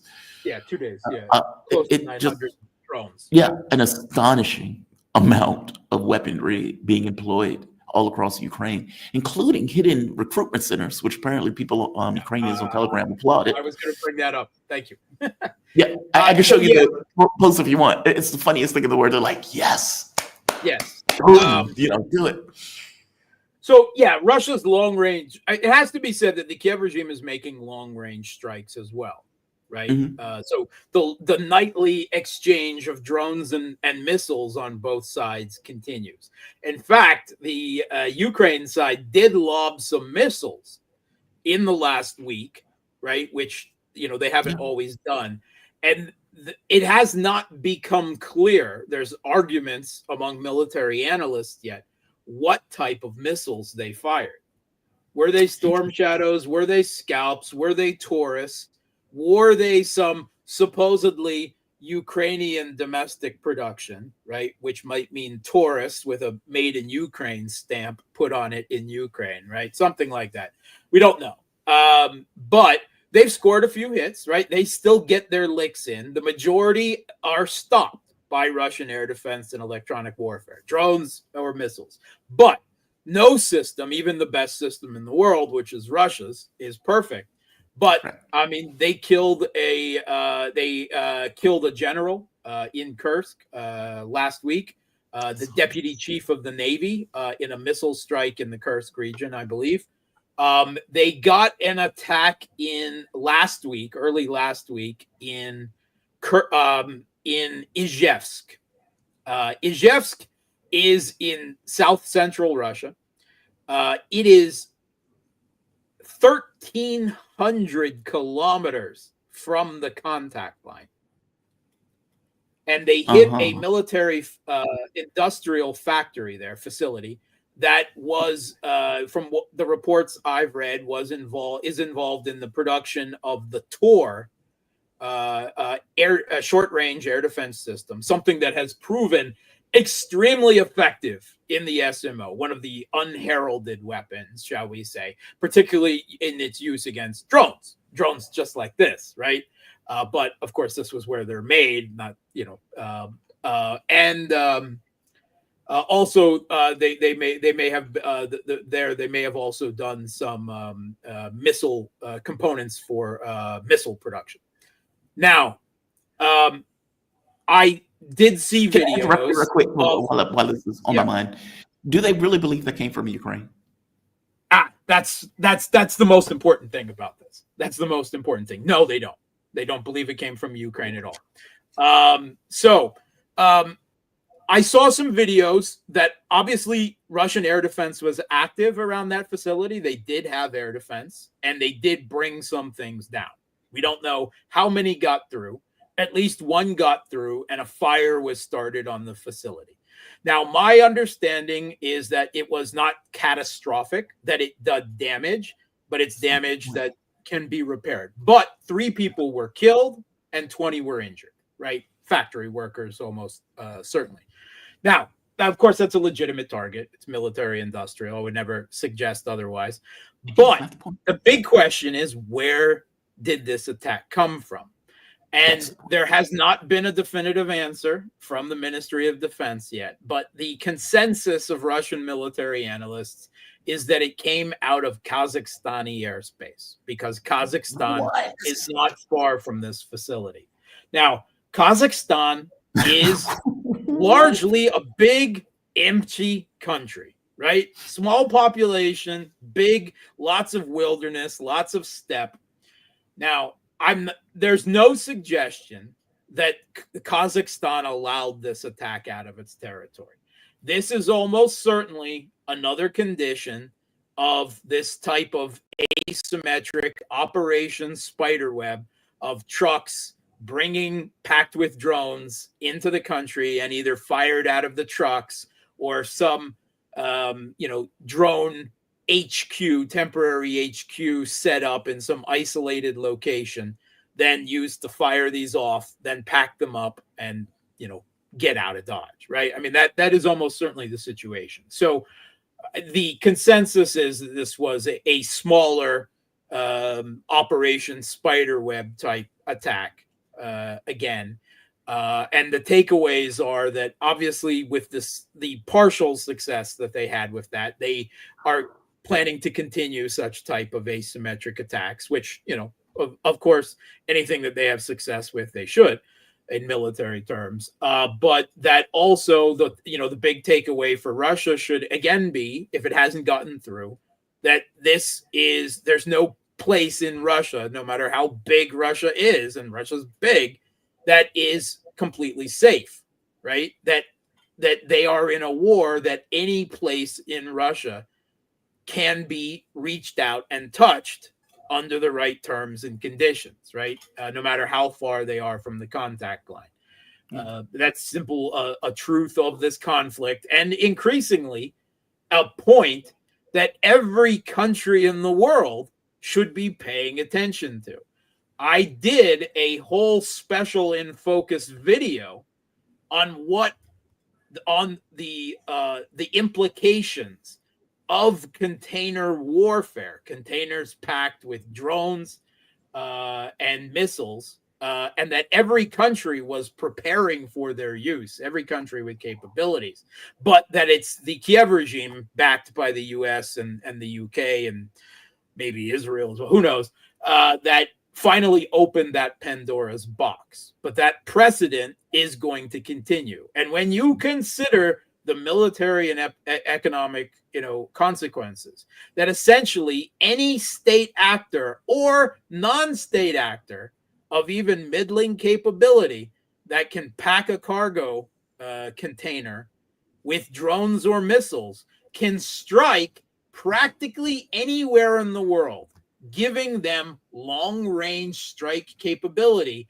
at the most sensitive economic, military, and political locations.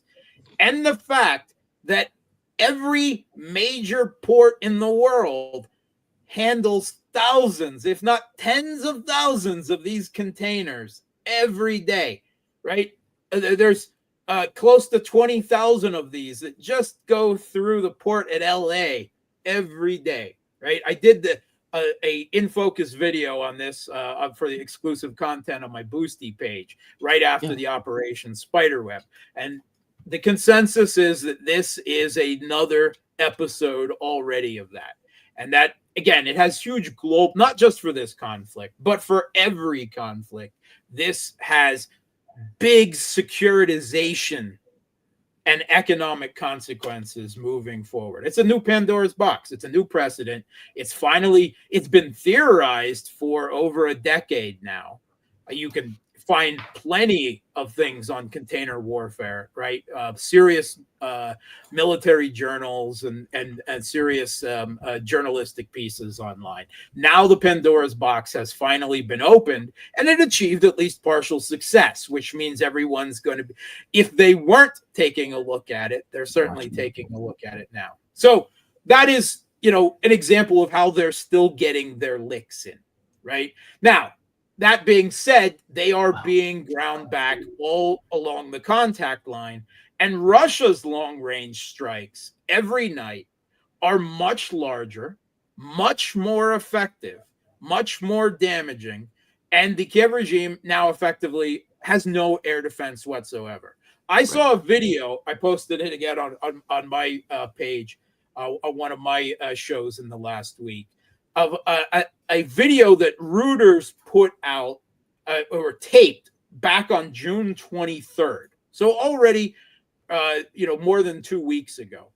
But because we don't get a lot of video, certainly not good video, of what happens in Kiev during Russian strikes, because the Kiev regime has made those videos, illegal. Right? If anyone posts videos, that's seen as aiding the enemy in damage assessment or propaganda, and it's certainly refuting their propaganda of what's happening.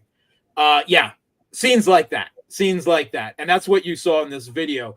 And it happened again and again and again. And there was no effect. I mean, you heard some short-range air defense, like heavy machine guns or something occasionally firing in the distance, but obviously to no effect whatsoever. You didn't see any Patriots. You didn't see any missile air defense, nothing like that. It was just impact after impact after impact. And these of Russia's new improved Gurans with the much larger payload, jet powered, flying at high altitude, and then coming down very sharp on target, so that there's almost no ability to bring them down. And Russia's Iskanders and Kinjals and everything as well. So huge attacks. And now we've seen the first nights that Russia has launched more than 500 Guran drones in a night. And we've already heard for months now that the Kiev regime, Zelensky himself said that Russia will soon be producing 500 Gurans a day, which means equilibrium. It also means that they can launch, of course, 500 a day. right, and that the Ukrainian intelligence reported last week that they expect that number to rise to 700 a day by the autumn, and potentially up to 1,000 a day by the end of the year. Because Russian production hasn't reached a peak. They're still increasing and increasing and increasing. And Russia's drones like this, the Guran, is getting better and better in evolutionary terms. And there's just a weight here. There's a weight to Russia's superior military industrial capability, not only over the Kiev regime, but over all of the West.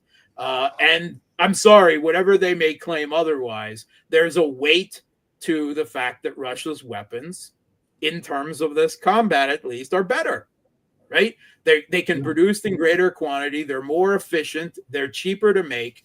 So all of this is having an increasing, weight behind the scenes. In fact, they have so many Garans now that they're no longer just using them in a long-range strike capability, that is to say strategic, against military-industrial facilities, against weapons depots, against electrical infrastructure. Now, Russia has started using them just behind the contact line in the Kiev regime's operational rear to essentially rape their logistics, right? They're now using them in this operational role.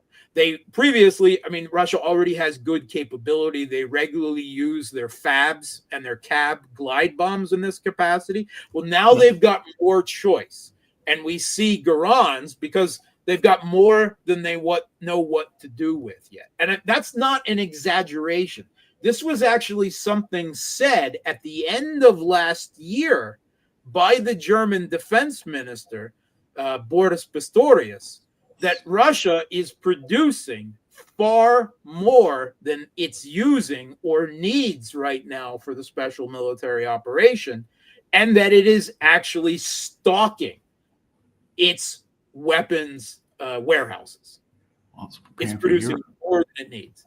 Right? Now, again, that's on certain military things. But the point is, the West's cupboards are bare, and Russia's cupboards are pouring over. Yeah, wow. Pouring over. That's amazing. You may disagree with me on this, and correct me if I'm wrong. I think this war's going to be over with sooner than I think we think it is. I don't know how they continue with this. I mean, for one, if they're launching 500 air defense, or let's say drones, missiles, etc., and there is no air defense, that means all of them hit their targets. And if you do that night after night after night after night, and that's not just hitting targets in Kiev and these other things that you point out along contact lines, how does Ukraine keep that? Yeah, how does Ukraine keep that up? Okay, I don't know how. But that's something that we've asked for 3 years now. That is true, but this is like a little different. Yes, it's becoming greater. But for instance, I'll give you an example of how they continue. You remember, of course, Alexei Arestovich, yes, the former Gobel-esque mouthpiece of Zelensky, right, presidential aide, who then I guess was a little too cynical or a little too honest at sometimes, selectively, and ran afoul of Zelensky and fled. I think he's in New York actually now. But anyway, he has become a very somewhere. Oh, okay, I'm sorry. Go ahead. Yeah, I think he was in New York, but I could be wrong on that. I know he does travel a bit, but I think he's he better keep mobile because they're out for his ass. Yeah, they're trying to get him. Yeah. Anyway, he actually though continues to do interviews like with Ukrainian podcasts like this one, right? He still does a lot of that, and he's become a very harsh critic of Zelensky, of course, since running afoul of him, but also of this conflict and the decisions, it must be said, that he placed a key role in making to begin with, that, have led to, this conflict. And he said just in the last few days, that the Kiev regime is planning for the conscription of women by this autumn. Something that, we've long talked about, but the specter is being raised again. I don't believe that this regime will stop, right? It doesn't mean that they'll be able to resist as effectively, right? They'll lose worse on the contact line. Eventually, the territorial gains, again, which isn't Russia's primary goal at the moment, attrition, destruction of the opponent's military is, all of that will come faster. The Wall Street Journal was reporting 2 weeks ago already how that the Kiev regime is on the abyss of economic collapse, right? Yes. That they essentially have no economy, and their need somewhere. There's all kinds of numbers floating around, from the 50 billion in U.S. or European aid a year just to keep the lights on, not to say nothing of the military needs, but just to support the government economically. Others that Zelensky is now saying he needs 150 billion a year. Wow. Jesus. Well, you know, Jesus Christ. at the other hand, you see things, the US and the Europeans continue to find ways. They're squeezing the IMF for every last drop that they can weaponize and direct into Ukraine. Another big tranche of money from the IF to the Kiev regime, right? The Europeans keep making promises about more aid, $800 billion or euros spent, resurrecting their, well, it should be said, I shouldn't say resurrecting, creating a military industrial complex that they've never really had, to be perfectly honest. I mean, Merz is now talking about Germany building an army of 1,500 tanks and 3,500 infantry fighting vehicles and becoming the biggest army in Europe and reinstating the draft in Germany. There's all kinds of smack talk going on in Europe. Now, there's very little to no actual movement on any of this that I have seen. Yes. And I think most of it is desperation and panic and bluff and bluster and delusion. Not very different from Trump himself in this regard. No matter how much they may hate the man, they're in their own way they're paralleling that level of delusion. But this isn't over yet, and I don't see it ending. Azov. Right, Azov started out as a paramilitary neo-Nazi organization on the Maidan, and then they were a battalion, and then they were a brigade, and then they were 2 brigades, and now there's been an official announcement with the restructuring of the Ukrainian military along U.S. Army Corps lines of the Azov 1st Army Corps, which means 50,000 Azov neo-Nazis that will be the Praetorian Guard of the regime going forward in this conflict, right? I just don't know how they keep this up. And I hear you. And if we were talking 3 years ago, fair enough. They still haven't lowered the conscription age for the 18 to 25 yet. That would net them another 500,000 potentially. Yeah.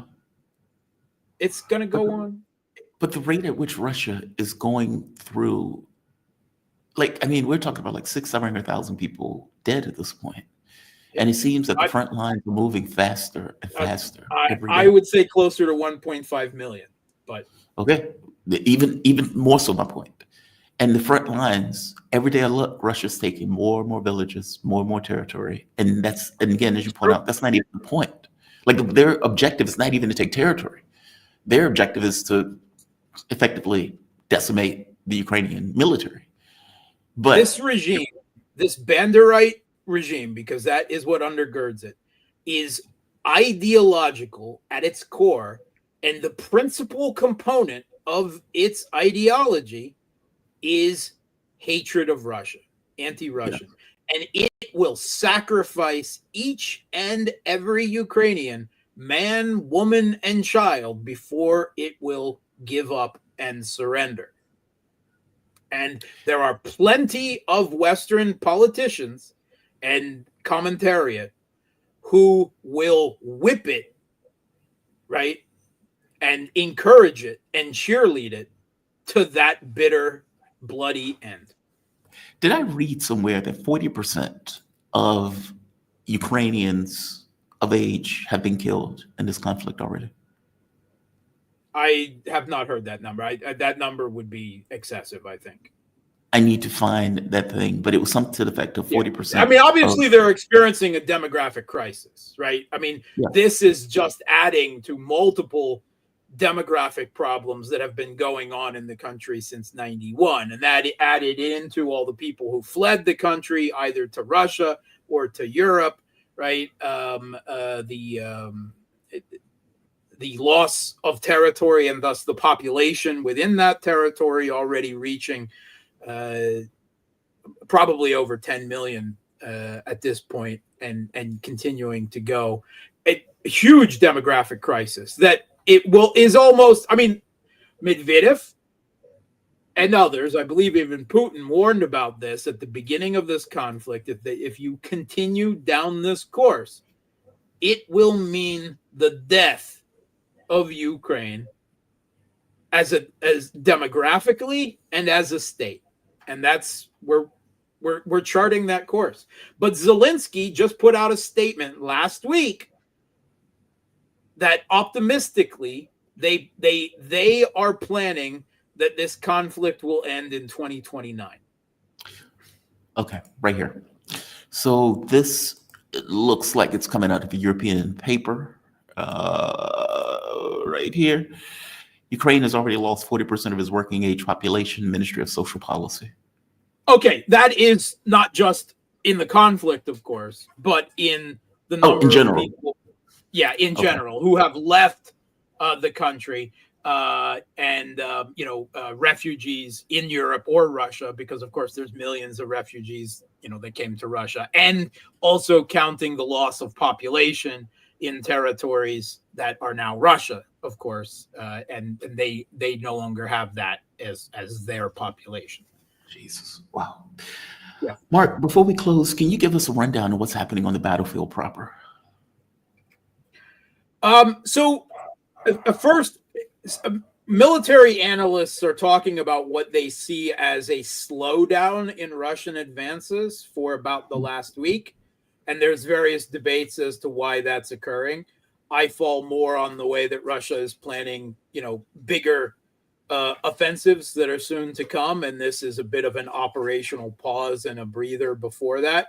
But that said, we're still seeing, very crucial advances by Russia, particularly right now in the Sumy region, where the Kiev regime moved troops out of Sumy to defend the Konstantinovka Pokrovsk area, where right now both of those cities are now effectively or very soon to be under siege. Right, they're facing an operational cauldron around both of those cities now developing.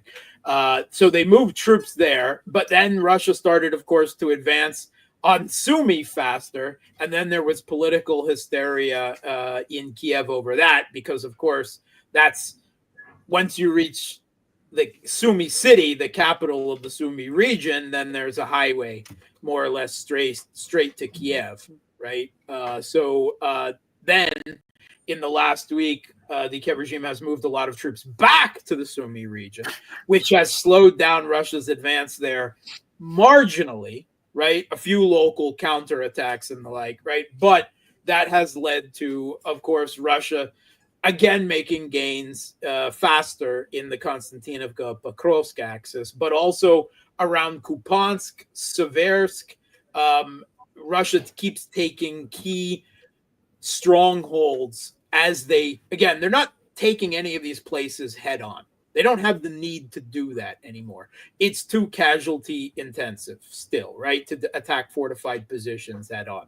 And while they needed to do that in, say, Bakhmut at one time in this conflict, now they have enough manpower and they have enough logistics power to just widely flank and envelop all of these places, choke off its supply lines, and while engaging it, to a lesser degree from the front, mostly with long range strikes, and just envelop. Right, this is it's not maneuver warfare per se, but it is the forming of attritional cauldrons around populated centers. And Russia doesn't want to destroy populated centers if it doesn't have to, particularly in East Ukraine. Right, it's as far as they're concerned, it's their own cities.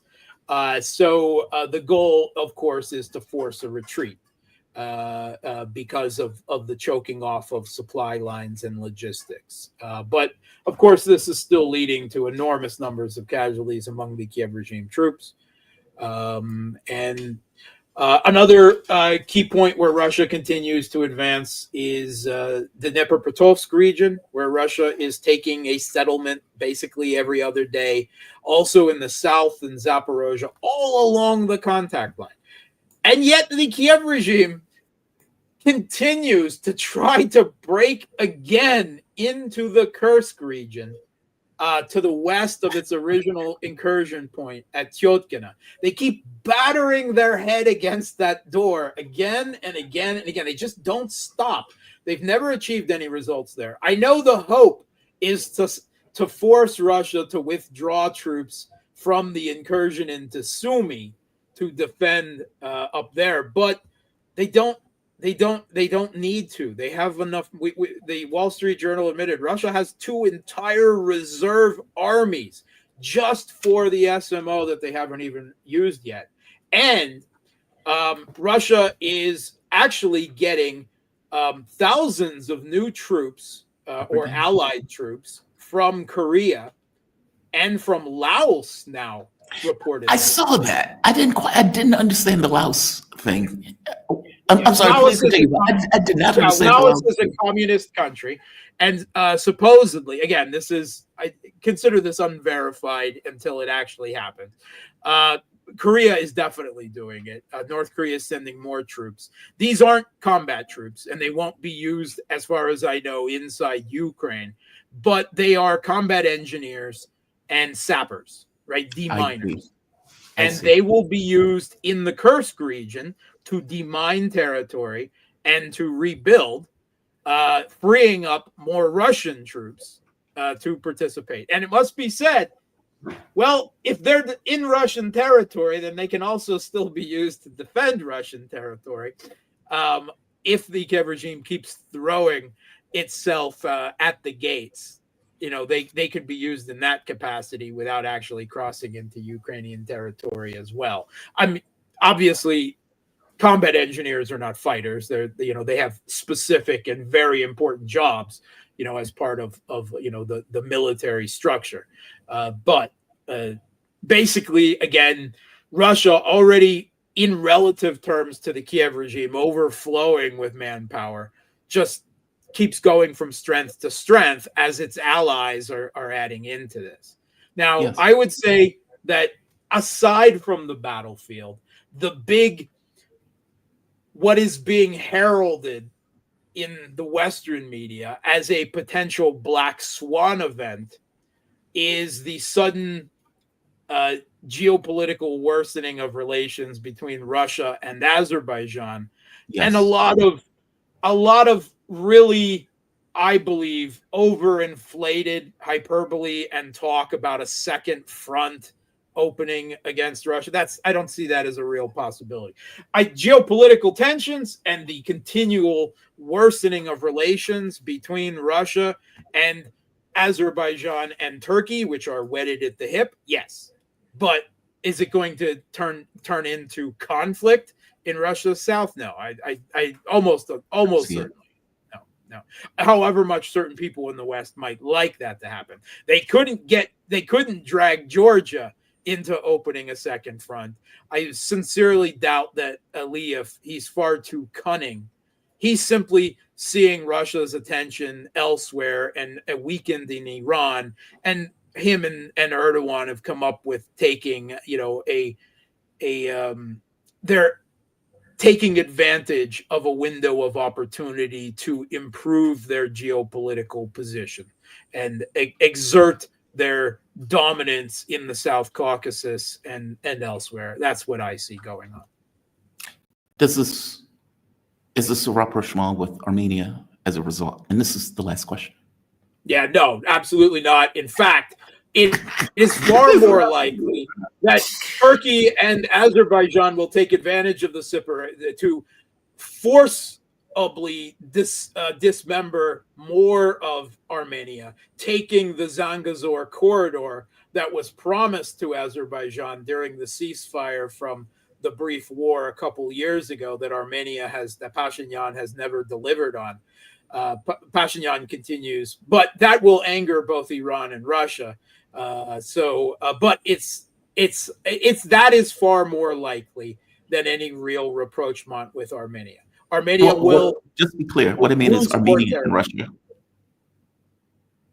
Oh, I'm sorry? Just be clear, what I mean is a rapprochement between Russia and Armenia.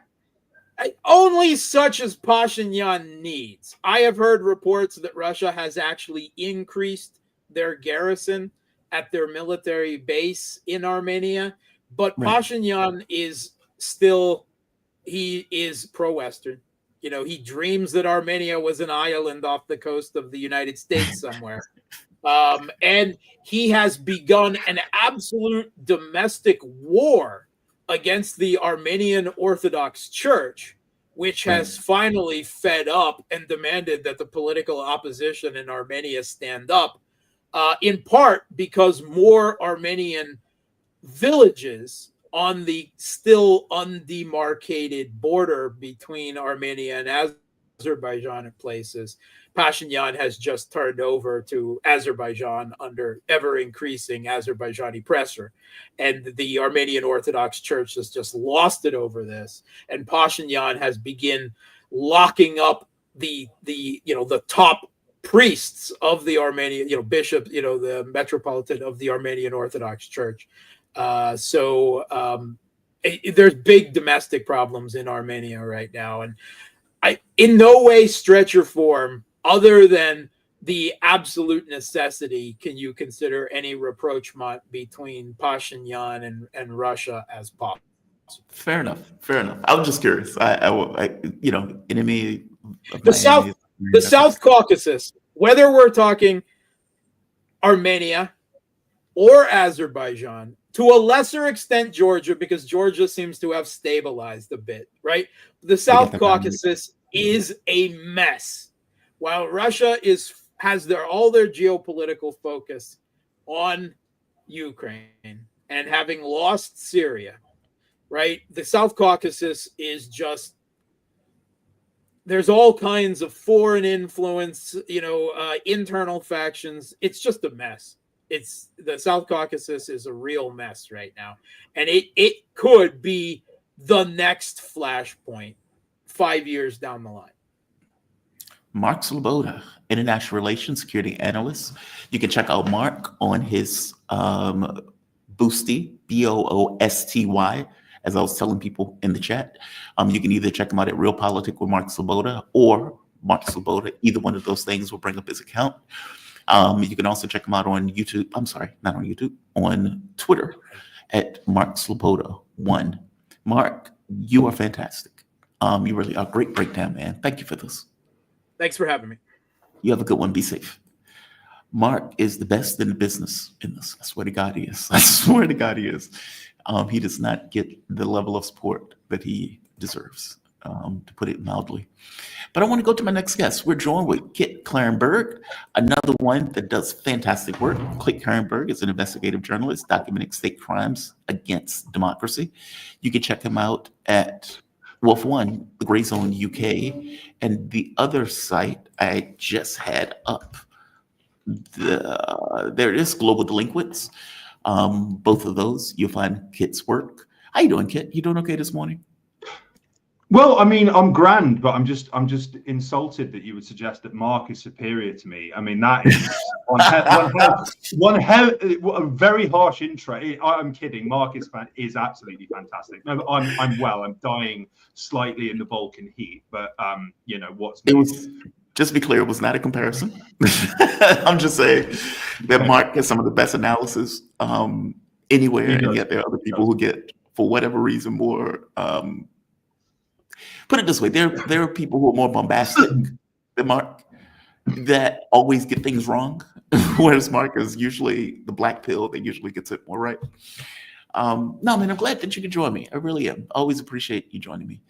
One of the interesting things, you put out it wasn't really an article, it was a comment, but there was an article that came out following it. Having to do with BlackRock apparently realizing, hey, we've been trying to get this massive amount of money for Ukraine, and we don't even know if there will be a Ukraine. So maybe this is not the best of ideas. Yeah. It's funny to me that they're just coming around to that analysis or that conclusion, something that a year or so ago should have already been clear. But go into this for me. I'm fascinated by this. BlackRock, Ukraine was going to effectively this kind of disaster capitalism model where they're thinking, hey, this place has been destroyed. We can make a ton of money buying up all of this stuff that Ukraine is going to effectively give up after the war. And I guess at some point they believed that there was going to be a Ukraine left that they will be able to do this with. And I guess they've come to the conclusion, not so much, especially since they don't really have American vendors joining in with them on this. Well, go into it for me. Yeah, sure. So I think that, the top line is that on July 5th, Bloomberg, which is, it is worth reading as far as mainstream publications go, it reported that a BlackRock administered fund for Kiev's reconstruction, which was due to be unveiled, with much hype at the Ukraine Recovery Conference in Rome on July 10th and 11th this week. But Bloomberg acknowledges that the fund had been placed on hold at the start of this year due to a lack of interest among international investors. As this grand summit looms in Italy, the project's future remains uncertain because people are not willing to put a single dollar into this fund that was meant to run to many billions of dollars. Now, that's the kind of breaking news aspect of this. But I think this goes back a lot further to in the immediate aftermath of Maidan. Of course, we had the Victoria Nuland appointed fascist interim government that was replaced in June 2014 by the far right Petro Poroshenko's administration. And then, of course, in 2019, we get Zelensky standing on a peace platform, and we see how that turned out. But the point is that ever since the Maidan coup, successive Ukrainian administrations have passed sweeping laws allowing for the privatization of state-owned or nationalized industry, of which there's an enormous amount in Ukraine, large and small, but also Ukraine's vast agricultural lands and potentially untapped mineral wealth. This has been extremely unpopular with the Ukrainian population. It's proved very controversial amongst Ukraine's political class. Now, the outbreak of the proxy war and the imposition of martial law allowed Zelensky's government to begin passing legislation without any opposition. This is Zelensky, of course, has banned opposition parties for voting the wrong way in parliament, or the Rada, as it's known in Ukraine. But the point is that throughout 2022, as I say, Zelensky passed all of these laws intended to make privatization as easy as possible for foreign investors and to sell off, vast amounts of Ukraine's arable agricultural land, which is equivalent to about a third of the total in the European Union. Which is pretty extraordinary. Ukraine was, of course, known as the breadbasket of the Soviet Union. Now, in January 2023, the World Economic Forum had its annual conference in Davos, Switzerland, and the tone was effusively pro-Ukraine throughout the 5-day conference. Russia was banned from attending. You had Zelensky make multiple different addresses via video link. There were several panels talking about the necessity of arming Ukraine and funding its reconstruction. And there was its centerpiece, so to speak, was this kind of breakout breakfast where political and corporate bigwigs from across the Western world sat in, and Zelensky personally thanked BlackRock and Goldman Sachs for buying up his country during wartime, and he boldly promised, everyone can become a big business by working with Ukraine. And then subsequently, BlackRock's chief executive Larry Fink floated the idea of a reconstruction fund for Ukraine, which is this development fund. This Ukraine development fund that is now no longer happening per Bloomberg. Now, it was admitted that it's again, this is a previous Bloomberg report, that it was launched in May, this fund, May 2023, this fund, and there was widespread expectation that the forthcoming counteroffensive by Ukraine would end the war, and then Western corporations could then, rape and pillage Ukraine's economy without hindrance and whatnot. Of course, the counteroffensive was an absolutely catastrophic failure in which Ukraine suffered maybe 100,000 casualties, lost an enormous amount of the Western weaponry, vehicles, armor, ammunition that they've been provided for nothing. For absolutely nothing. And senior BlackRock executives have admit that this scared off international investors. And I think that with the death of this fund, it represents the wider collapse of a long-held dream by Western governments and corporations to break open Ukraine for asset stripping, privatization, effective seizure of its vast resources at bargain rates. And I might add that the British Foreign Office, in openly available documents on its quote-unquote aid programs to Kiev, it states that London viewed Russia's invasion not only as a crisis but also as an opportunity, and that the aid operation's primary purpose is to create a economy that's more conducive to foreign investment and increase trade opportunities for Britain. So, it looks like that fantasy has hit a brick wall, and it does tend to suggest the lack of interest in this Ukraine recovery fund. I think it feeds into the fact that increasingly governments and particularly populations across the West are sick of this. They want it over. It looks like Russia is starting to mount a pretty devastating and effective offensive where they're capturing large amounts of territory on a pretty much daily basis. And the West doesn't have any weapons left to give them. Indeed, the US has announced that it will send no further weapons to Ukraine at all. And this, overall, the development funds stuttering collapse reflects that Western capitalists know that Ukraine's kind of post-war corpse, like whatever remains of the country, is not going to give them anything to pick at. Because it's just, the longer this goes on, the more likely that the entire country is basically razed to the ground becomes more and more likely. Yeah, it's wild to me. Effectively, they looked at this as a business opportunity. It's like, hey, we have a submissive government. That submissive government will effectively privatize pretty much anything. We can get a fund and we can make a ton of money off of the corpse of Ukraine.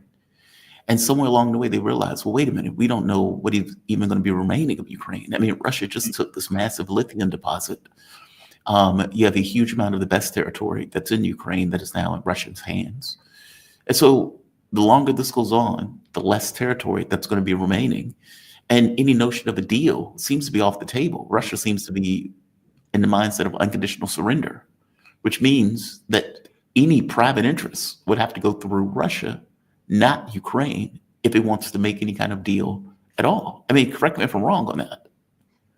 Well, no, absolutely. And I think that, ultimately, and this is actually something that I've been saying for a very long time, that there are, precedents for this in the past where, I think we may have even discussed it, but, the war in Bosnia, which was deliberately provoked and sustained by the US. It was kept going for an unnecessarily long period of time, and their Bosniak proxies were encouraged to reject every peace deal that was put to them.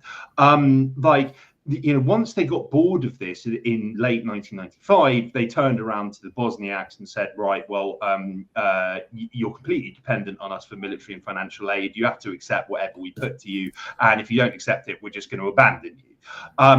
Not even that seems to be happening now. Like, I think it is well understood that, yes, that Ukraine has basically been thrown to the wolves here, like, completely.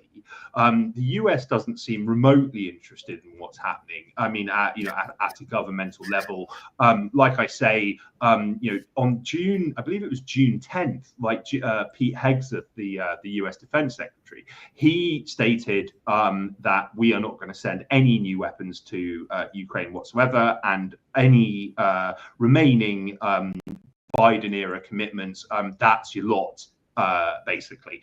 And then on July 1st, the US, when after this weaponry had landed in Poland, recalled various things that were meant to be sent to Ukraine at Biden's direction, or whoever was actually controlling Biden. It certainly wasn't himself. So that they literally are all out of US weapons. Yeah. And European defense firms say it's going to take years for them to pick up that shortfall. I'm not sure there's going to be any Ukraine left in a few years' time at this rate.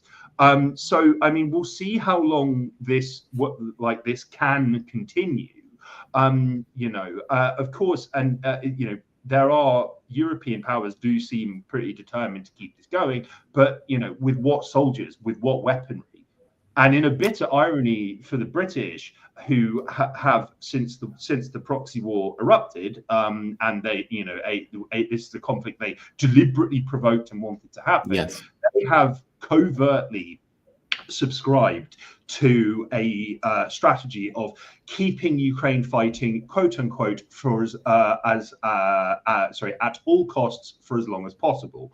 Now, in the process, they have made any prospect of themselves getting a decent, easy return from an investment in Ukraine basically impossible.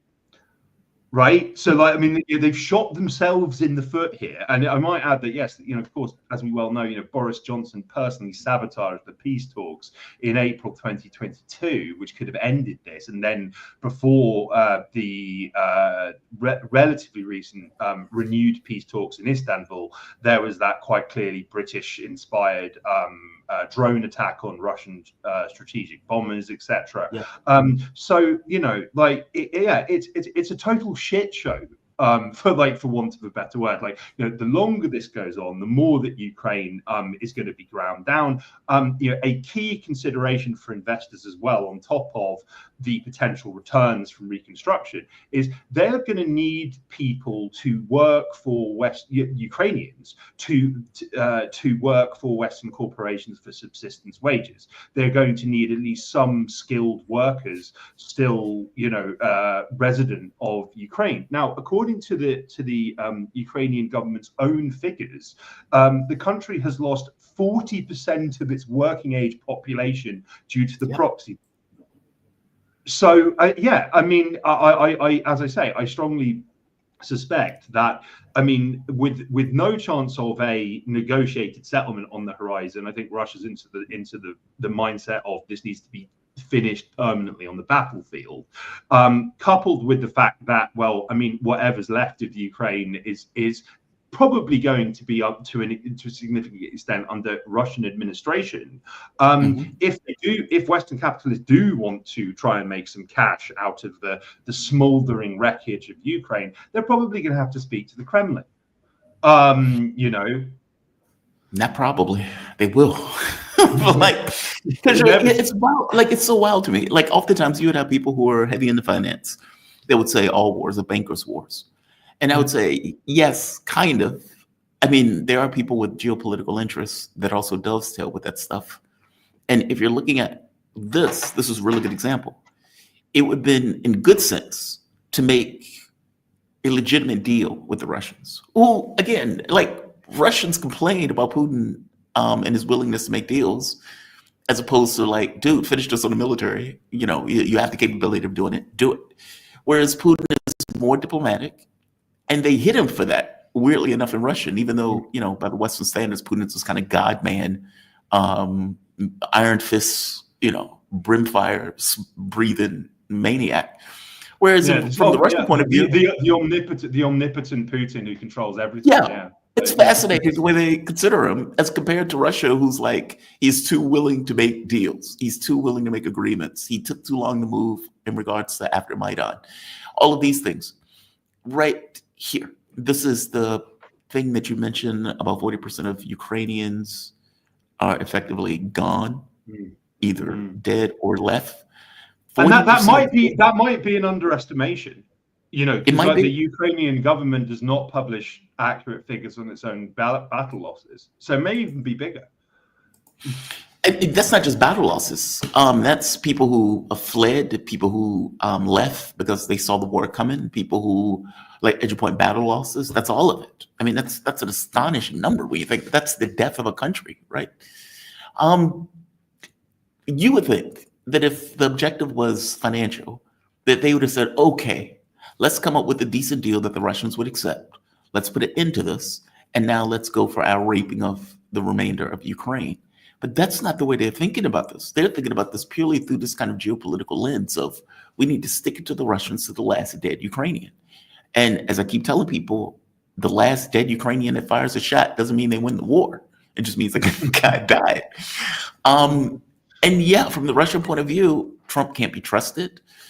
The deal that Trump is putting on the table is nonsense. The idea that the loser gets to dictate terms is off the table. It's just weird.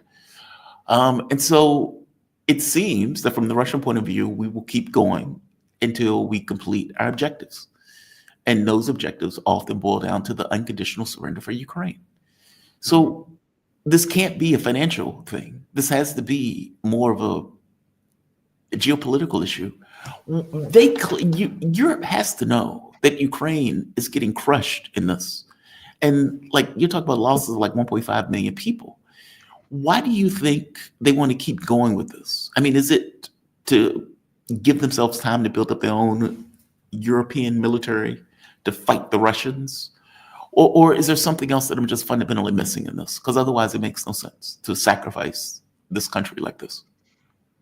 Well, I mean, I think it's a number of factors, and I mean, there is almost certainly an aspect of of European thinking, which is, well, we're biding time until we're ready to face the Russians. Although, I mean, we're looking at decades, and I don't think Ukraine can hold out that long. But it's also, as well as I think that there is this contradictory notion at the core of this, which is, like I mentioned, like Britain is committed to keeping this going as long as possible in this belief. I've reported on the activities of Project Alchemy, which is this secret British Ministry of Defence military and intelligence cell, which was responsible for planning the Krinky disaster, and what has been pushing for relentless escalation and all manner of skullduggery, because they fundamentally believe that it will result in the fall of Putin and the breaking up of Russia into easily exploitable chunks. But yes, that like in the process, in doing this, they are not only actually strengthening Putin's position and rallying the population behind him.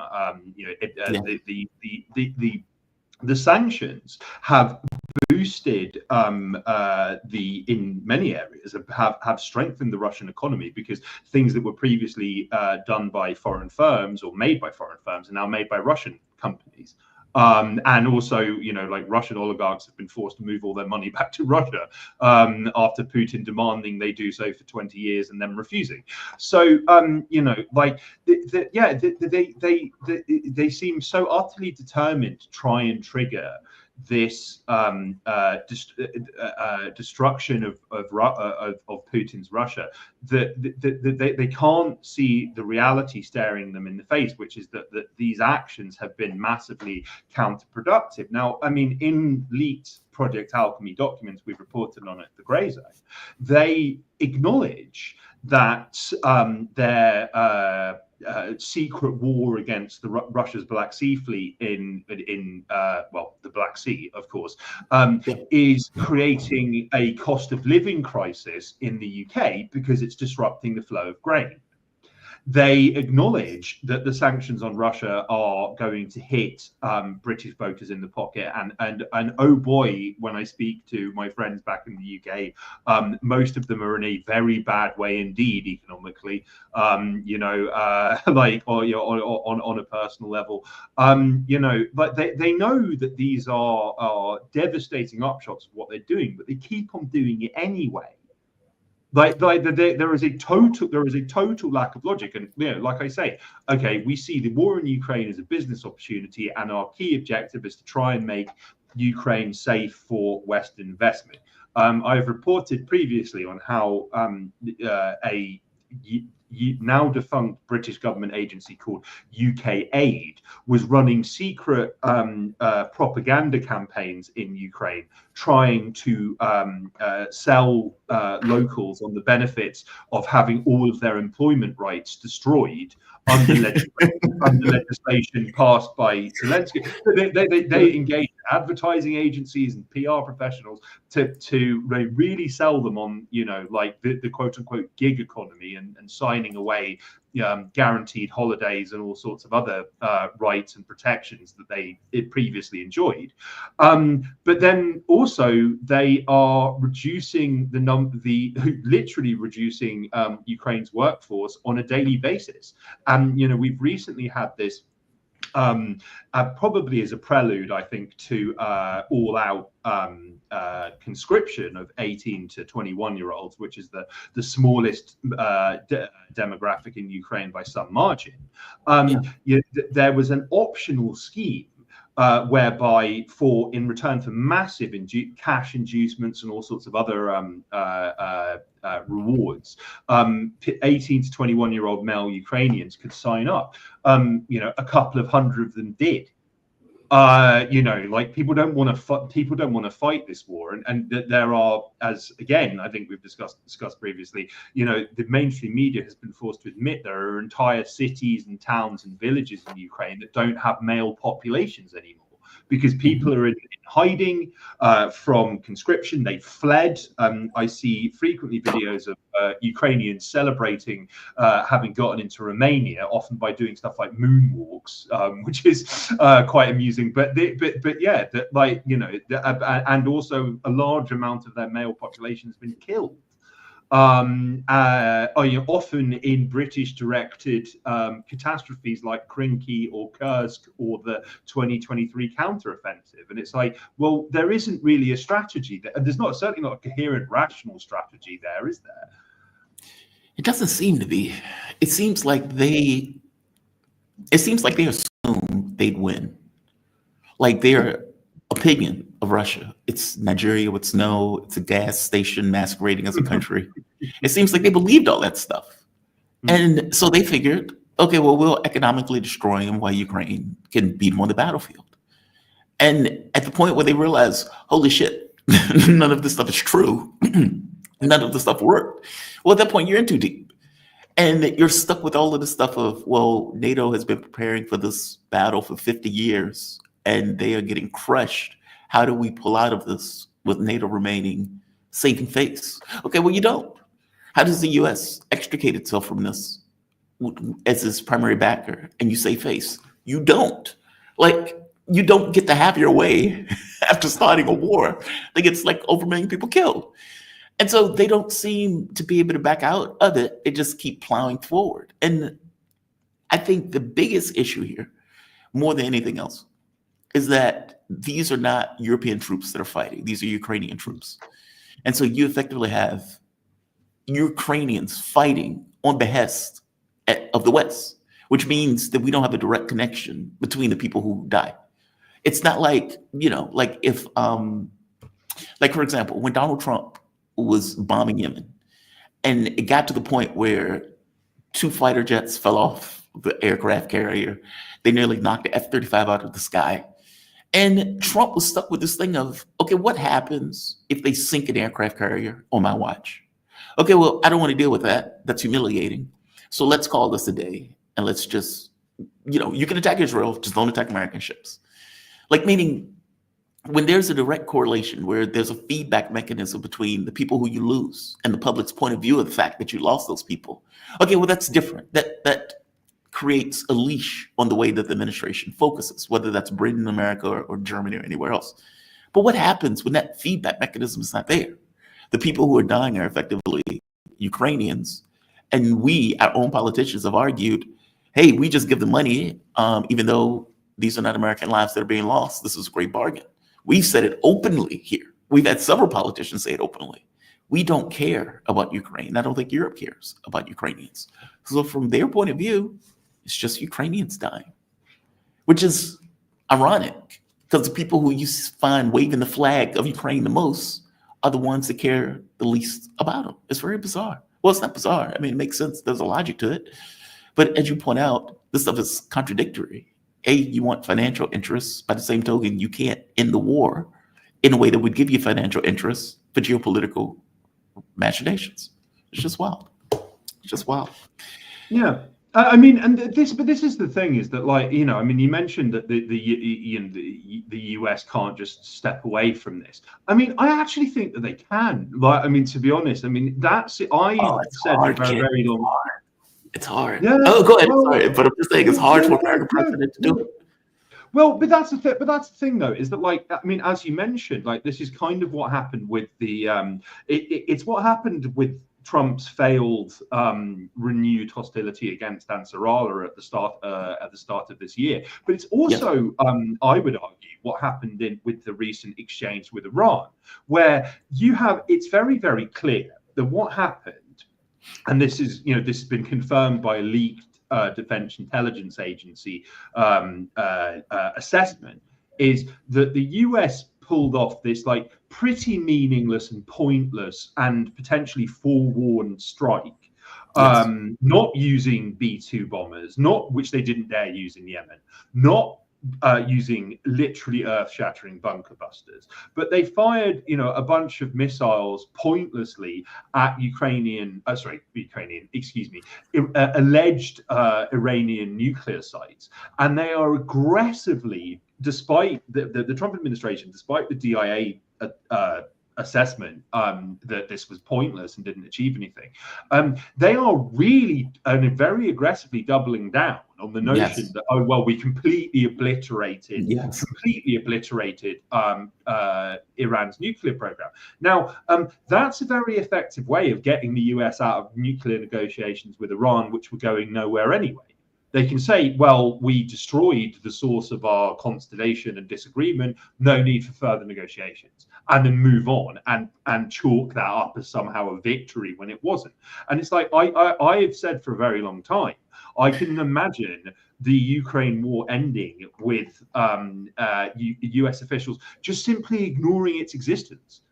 Just pretending it's not happening, anymore. And I mean, like I say, I've not seen any major statements from any US official since Hegseth announced that they wouldn't be getting the Biden era arms shipment commitments.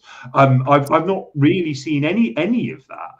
And in the meantime, Europe is kind of just stuck in this bind where, like, there's a lot of very hostile rhetoric emanating from Paris and London and Germany and Brussels, but it's backed by nothing. Right. They don't have the military forces. They don't have the capabilities to go to war with Russia. There was an absolutely astonishing clip of it was a senior British, and I'm going to paraphrase here because I've sadly forgotten the precise quote, but there was a senior British military official who was grilled on by a parliamentary defense committee, similar to in the US context, a Senate or congressional committee, and they were this British military official was asked, well, in a hypothetical scenario, if Britain had to go to war alongside Ukraine against Russia, could and would we do it? And this official, in this kind of like Orwellian gymnasm, said, well, we would be ready to fight immediately if the call came up, but we understand that there would be severe problems with us doing this. Which is like a kind of like, rather euphemistic way of saying, well, yeah, like we would throw ourselves into the meat grinder, but we would be immediately killed. And we wouldn't be able to do Just that. say But it's complete insanity. And I do think that the US has just left Europe to pickle themselves over all of these arguments over what to do and whether they can do it. And meanwhile, we're seeing Russia make, as I say, significant advances every single day and target Kiev and other major cities with absolutely devastating, completely undefended missile and drone strikes. I think this could be over a lot sooner now that the US money and weapons have stopped flowing and shan't restart. Let's see how much longer this can last. I agree with you. I agree with you on that. Mark disagrees with me on this. I think this is going to be over with a lot sooner than I think people realize. I think when the collapse comes, it's going to come fast. But I could be wrong, so who knows? Like when they pull women and then they pull children and they pull, in order to keep this thing going. I don't know. The Iran thing, I guess my thought is Donald Trump, if that was the case, Trump could have walked on day one. Trump doesn't want to be blamed for Ukraine's collapse, which what I don't think he quite gets is that he will be blamed for Ukrainian loss because he didn't walk on day one. Meaning there's irony to it. It's like, well, I don't want to be blamed for a collapse, so I want to keep going and try to make a deal. Missing the fact that you have no cards. Like, unless you're willing to accept Russian terms, which an American president can't accept, which means he was better off just walking on day one. This is Joe Biden's war. I'm out. I said I was going to be out. I'm done. He didn't want to do that. And so now he has to own it. And what he's going to own is effectively a loss. On the Iranian point, the Iranian point is more interesting. Trump is weird on this one because this was very contradictory to me and I didn't quite understand it. It's like, obviously, the U.S. was perfectly willing to try to overthrow the Iranian government. That was the entire point of all of this. And apparently somebody told Trump, hey, the Israelis can do it. Our fingerprints won't be on it. We could just sit back within a couple of days. It'd be a sharp, blunt overthrow. And of course, Israel put everything into it in regards to the Mossad agency, probably CIA agents and all that stuff internally to Iran. And you got this attack, unprovoked, out the blue, sneak attack that was taking place. So the notion that the U.S.'s hands weren't on it is nonsense. And it became very clear within a couple of days that the U.S. hands were all over it. Consider Trump was on Twitter crowing, they should have taken our deal. We told them to take our deal, blah, blah, blah, blah, blah. Then, but within 2 or 3 days, it switched. And Trump is like, the U.S. had nothing to do with this, so don't attack our ships. We'll be very angry if you do.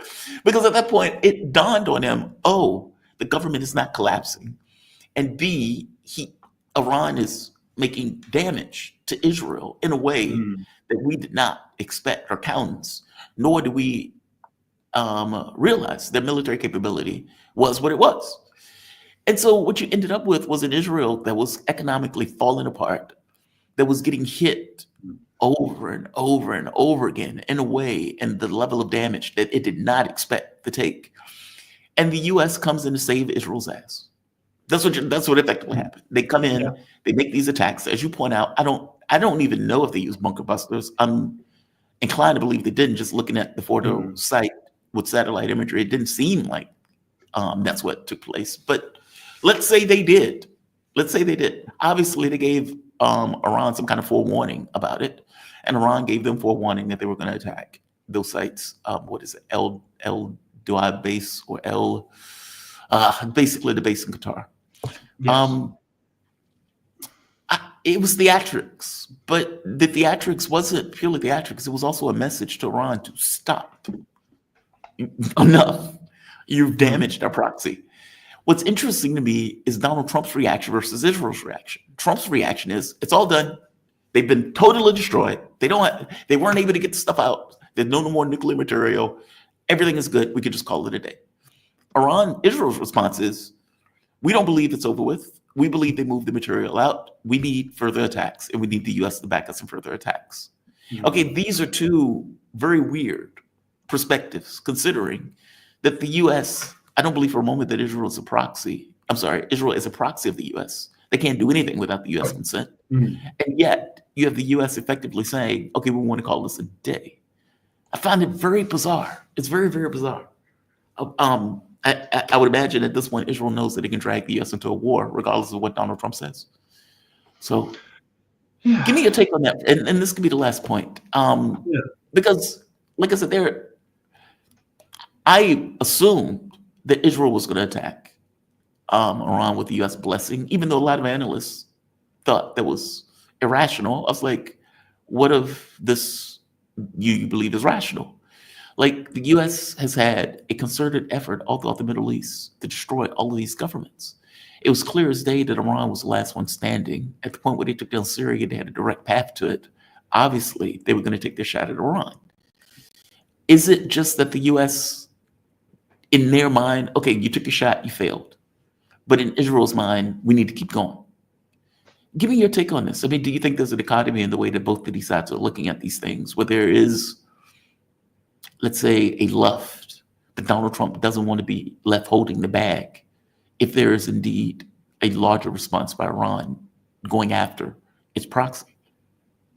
Yeah, well, I mean, I think that even though Netanyahu has indicated a willingness and a desire to keep this going, and Trump has said that he would, without question, bomb Iran again, actually, I think that the US and Israel are on the run on this. I mean, you know, that after the initial boasts of that they were going to trigger regime change in Iran, and that they were operating in Iranian airspace without hindrance, and they killed all these IRGC commanders and these nuclear scientists, within just a few days they were in real trouble. And they weren't only in real trouble because Iran was battering population centers and military sites without hindrance.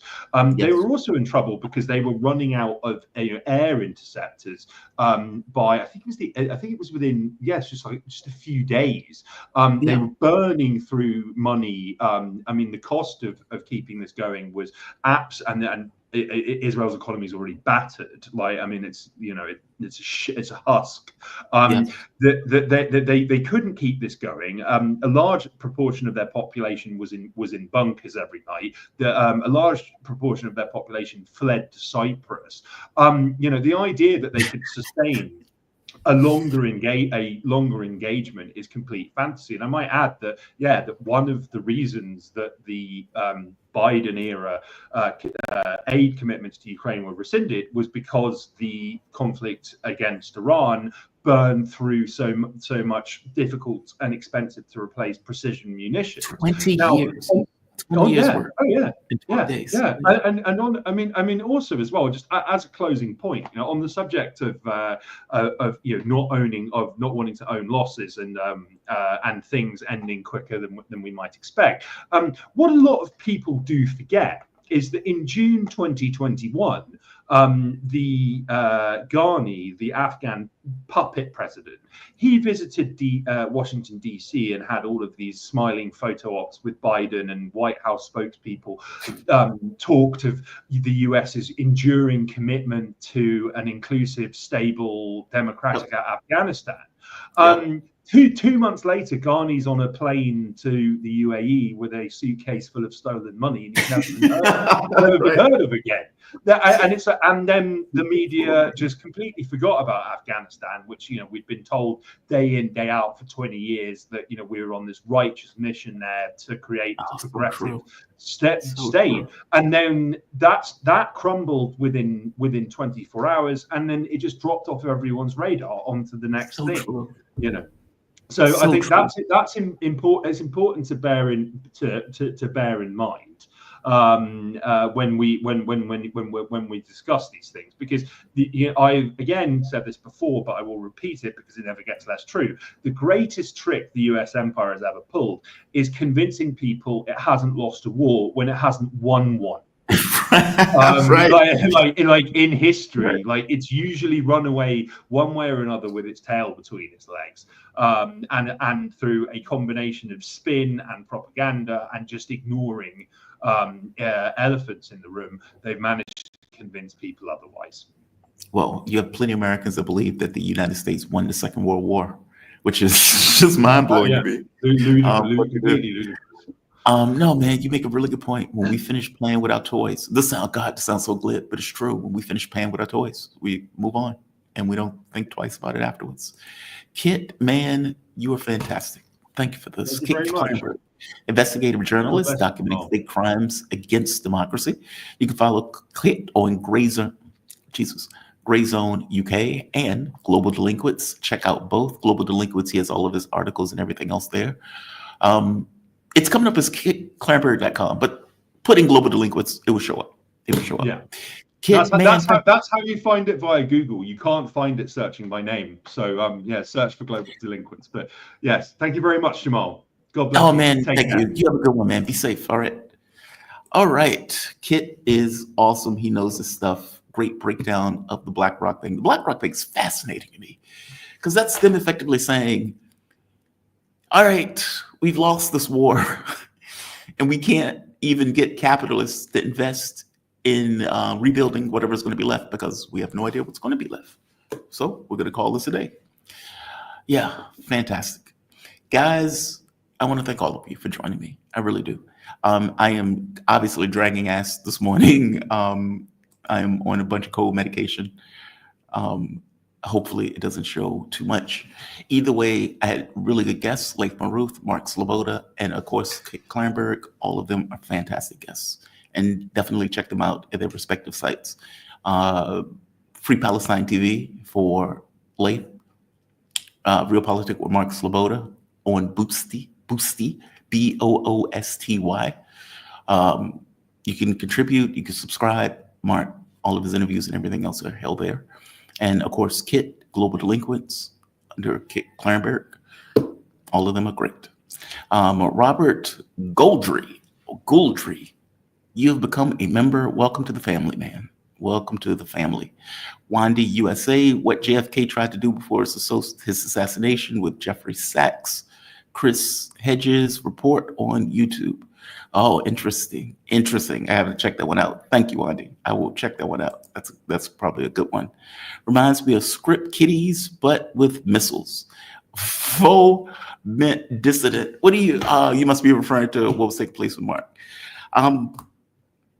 But with missiles. Yeah, missiles makes it all the more deadly, doesn't it? Makes it all the more deadly. All right. I am going to go. I'm dragging ass. And so I'm going to call it a day. I want to thank all of you for joining me this morning. We had a really good crowd. I think we had over, 1,100, nearly 1,200 people. Let's keep that up. Let's keep that going. Share this content. Subscribe to this content. I want to thank all of you who donate. You guys make this show what it is. Many of these shows get demonetized. More than I would hope or more than I would like, but whatever is what it is. We're covering the news and some of the things that we cover are unsavory. Either way, you guys make this content what it is. So for all of you who donate on PayPal, Patreon, Buy Me a Coffee, Super Chats, memberships, you have my deepest appreciation. You really do. You make the show and the content. You allow this show to be what it is. And I thank you for it. You all have a fantastic day. Jamal Thomas Morning Show signing off. This is episode 189. 189 of these. And that's not even including ones that are not episodes. I think the last time I took a vacation, I did a 4-hour show on that day, which is just insane to me. Those are not counted. The off interviews, those aren't counted. And so even though I may say 189, of course, there have been, 300, if not more of these. Let's keep it going. Let's keep it going.